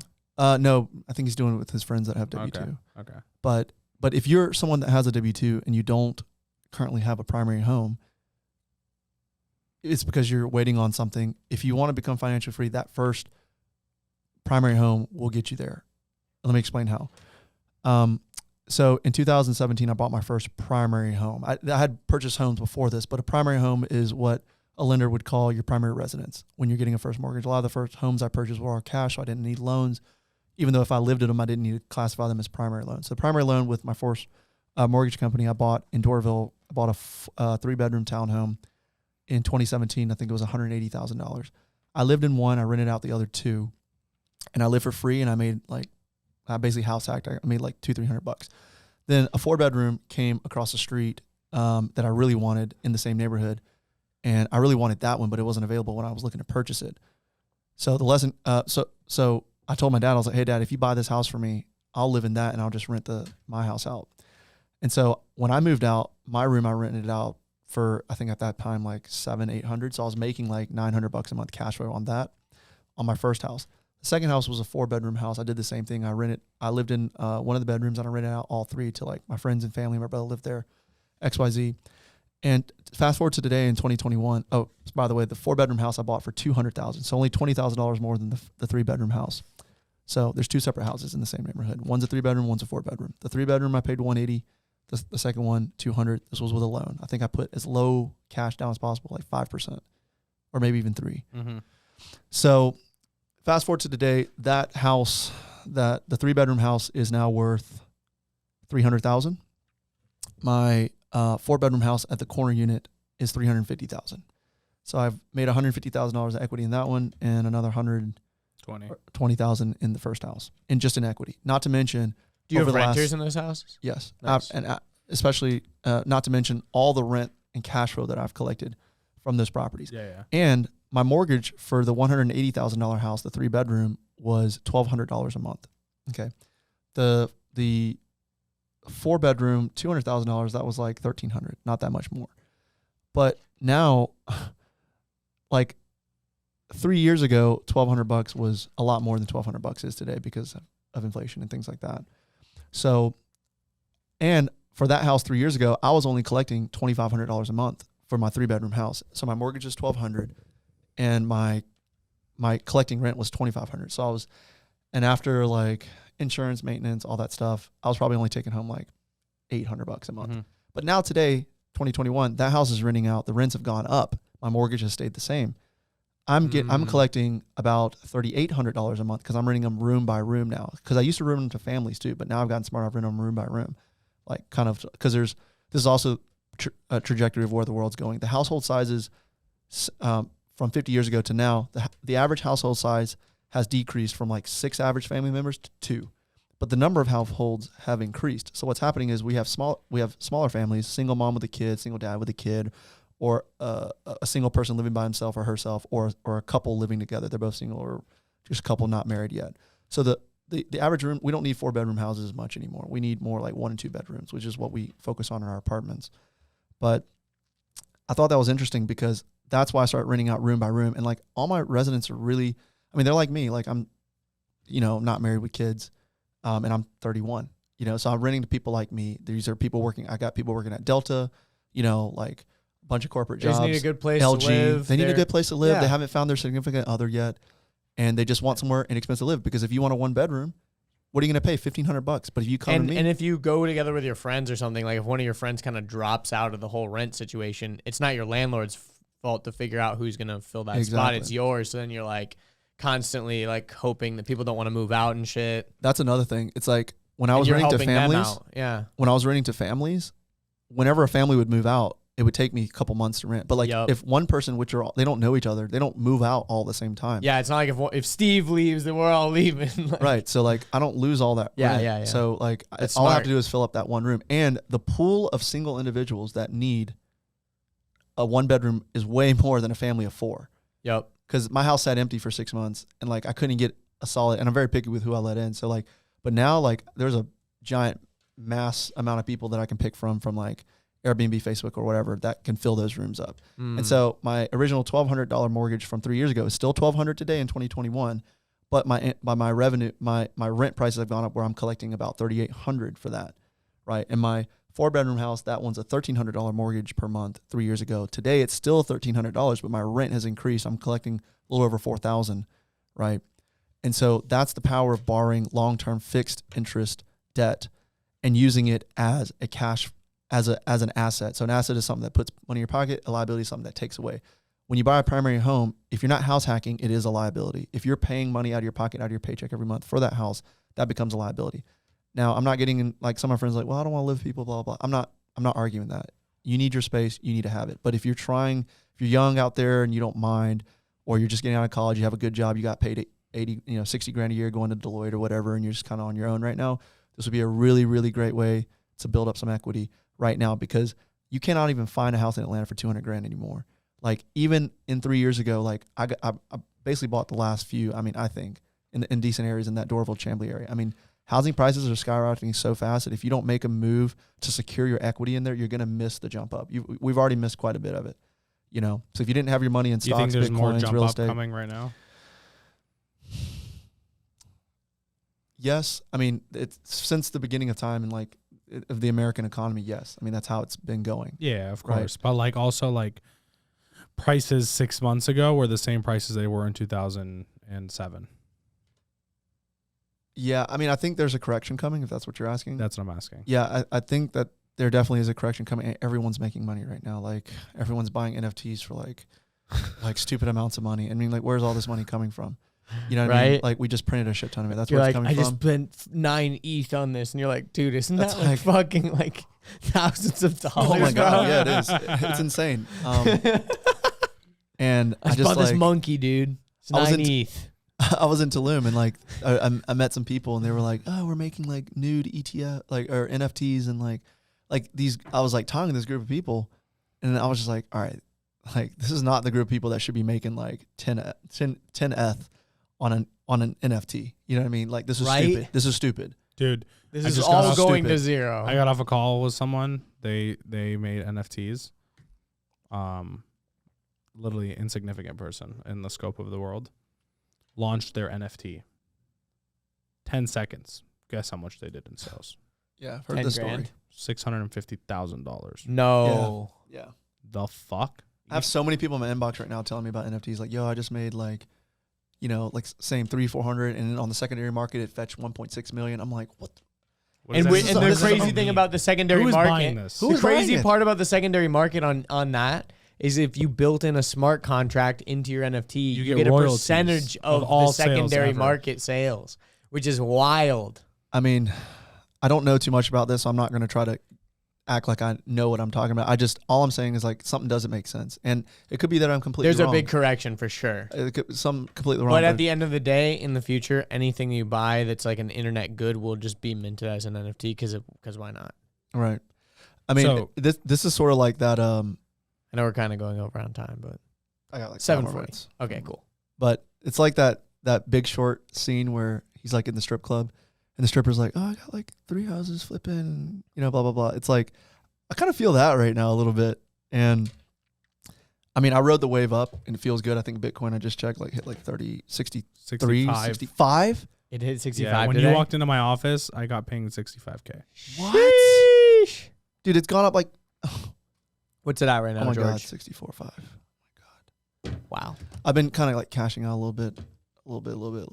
And This is the bull run, by the way. this is the bull run. Every 4 years, Q4, there's a fucking bull my run God. of crypto. So Oh, I'm It's just going to only leave the going remaining I have in there. it's then. only going up. from Yeah, I here. kind of want to throw more. Same. Oh, right As- now? Ask Terry. Trust me. I just Maybe. I don't know. Maybe. you'd be I don't know. surprised. I don't know. Into the smaller stuff like XRP and stuff like that, you should throw some more right now. Yeah. I We need- spent we an need, hour uh, with PD. We need PD in here. I spent an hour with PD after playing basketball on Saturday. I got home. I walked up to Terry. What did I tell you? I was like, hey, by the way, I'm gonna wire PD another $100,000. By the way, he's just gonna put it wherever the fuck he wants to put it. And then like I went to my ETH wallet. I sent him $100K in ETH, and I was like, where are you gonna put it? He's like, I'll know tomorrow. I was like, honestly, I don't give a fuck. Just let me know like whenever you decide to sell it and what we made and take We gotta your make take a our, cut. He's like, I don't need a cut. I'm like, take a cut, whatever. Like you help me. We gotta make That's our awesome. Jimmy I gotta money send- back. Yeah, I gotta for real. I gotta link up with PD. That's next. George is like, that sounds like a good investment. No, I know. I mean, this definitely is the future. I just don't know enough about it, and I don't think that's a Yeah. good excuse to not know anything about it. I do need to look into this a lot more. I've been really heavily focused on the real estate side, but You should hedge a lot of your We do. cash in yielding crypto. yes, that's like what I heard. DeFi about. stuff, just because like you're basically just taking the bank fees that the bank takes on loaning your money out. You might as well make it yourself on that money, making a free 20% every year on top of whatever the fuck else it's increasing in value and it's compounding back into it. That's where my head's at right now. I'm like, I might as well just do that for 5-10 years, not even look at it and come out like stupid on top in 10 years. You know what I mean? Like what's 10 years at the end of the day? You're gonna be 40, like 40, and your crypto all of a sudden hit fucking $70 million. Like It's the new wave for sure. not a It's a new problem. wave. So conclusion, we end our shit the same way. All You, right. you haven't been on this show before, so I mean, I feel like you gave a lot of fortune cookies here, but like Definitely. one piece of fortune cookie advice, like if you had to give it to someone who's like straight out of college kind of thing, like figuring out life, one fortune cookie piece. I mean, we've had some people give a CVS receipt, but like, you know, fortune cookie piece, what would you give of piece of advice?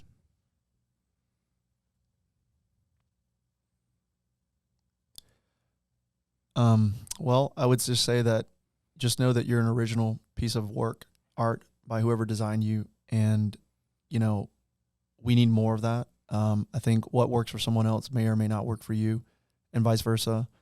And I just think that like for me, keeping that in mind kind of helped me get through what I'm going through now. Cause you know, you may see something in the world that doesn't resonate or doesn't feel right to you.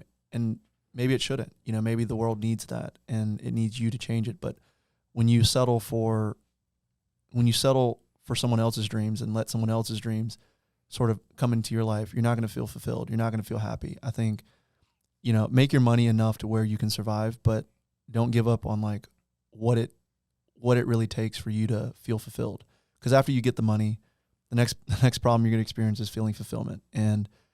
But if you can find a way to make your life also your income and vice versa, if you can combine those two and make them, you know, two birds with one stone, you'll never work a day in your life. You'll always have money. You'll always be happy. You always feel fulfilled. And I think for me, that's been the most important thing that I've learned is that like, you know, you can have both, but you can't have both while having someone else like run your life. You need to decide what you're really passionate about. Like, okay, if it's money, get it, you know, go and get it. But once you get it, find a way to make it work for you so that you have more opportunity and more time to make a difference about the things that you want to make a difference in. It doesn't always have to be to make you a billionaire or anything.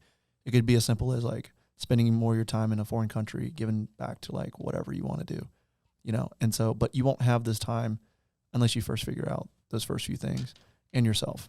So that's it. Wise Damn. words from the man, George Yu. We're definitely going to have to do another one, by the way. I don't care what Yeah. you say. So Yeah. next time. In 2 weeks when I'm back. Hey, Let's do it. Seriously, let us know, and we'll follow this up. I'd love to keep these close together so people can like have reference to the first one pretty Yeah, quickly. I'll be back, so we'll do it. But Heck pleasure yeah. having you, man. Thank you so much for making it out. It was a fucking Thank you guys. This was blast. super fun. Thank you, Terry. A lot of valuable nuggets for the people listening. So I'm happy to do it. Yeah, this Thank is you awesome. guys for listening in. Cool. Oh yeah, where can people find you on the internet if they want to? Yeah, doing a YouTube channel of my real estate stuff. Just do you. My last name is spelled YU, so JUSTDOYU. Instagram, it's the same thing. I'll be posting more videos about that, about the properties we just purchased in Mexico, and a little bit about that, showing people how to do real estate and construction, and just a little bit about my life. So if you want to tune in there, you can find me there. dope ass shit. Cool, bro. Dope. Thanks a lot, man. Cool, man. Thank you Take care. guys. Bye everybody. Thanks for tuning in to another episode of the 4Media Uncut podcast. If you want to work with us, learn with us, or even join the team and be a part of what we're doing at 4Media Marketing, just go to our website. It's 4media.marketing. No .com, no .net, .marketing, because that's all we do around here. And most importantly, share this with a friend wherever you're listening to or watching this on. Please hit that share button, send it over to a friend, someone else that you think will get value out of this. It would mean the world to us. And if you're watching on YouTube, make sure you like this video and comment down below any suggestions for future guests. And if you're on Apple Podcasts, please rate this 5 stars and leave us a review there. That helps us tremendously in the algorithm world. Thanks again for watching, and we'll see you on the next episode of 4Media Uncut Podcast.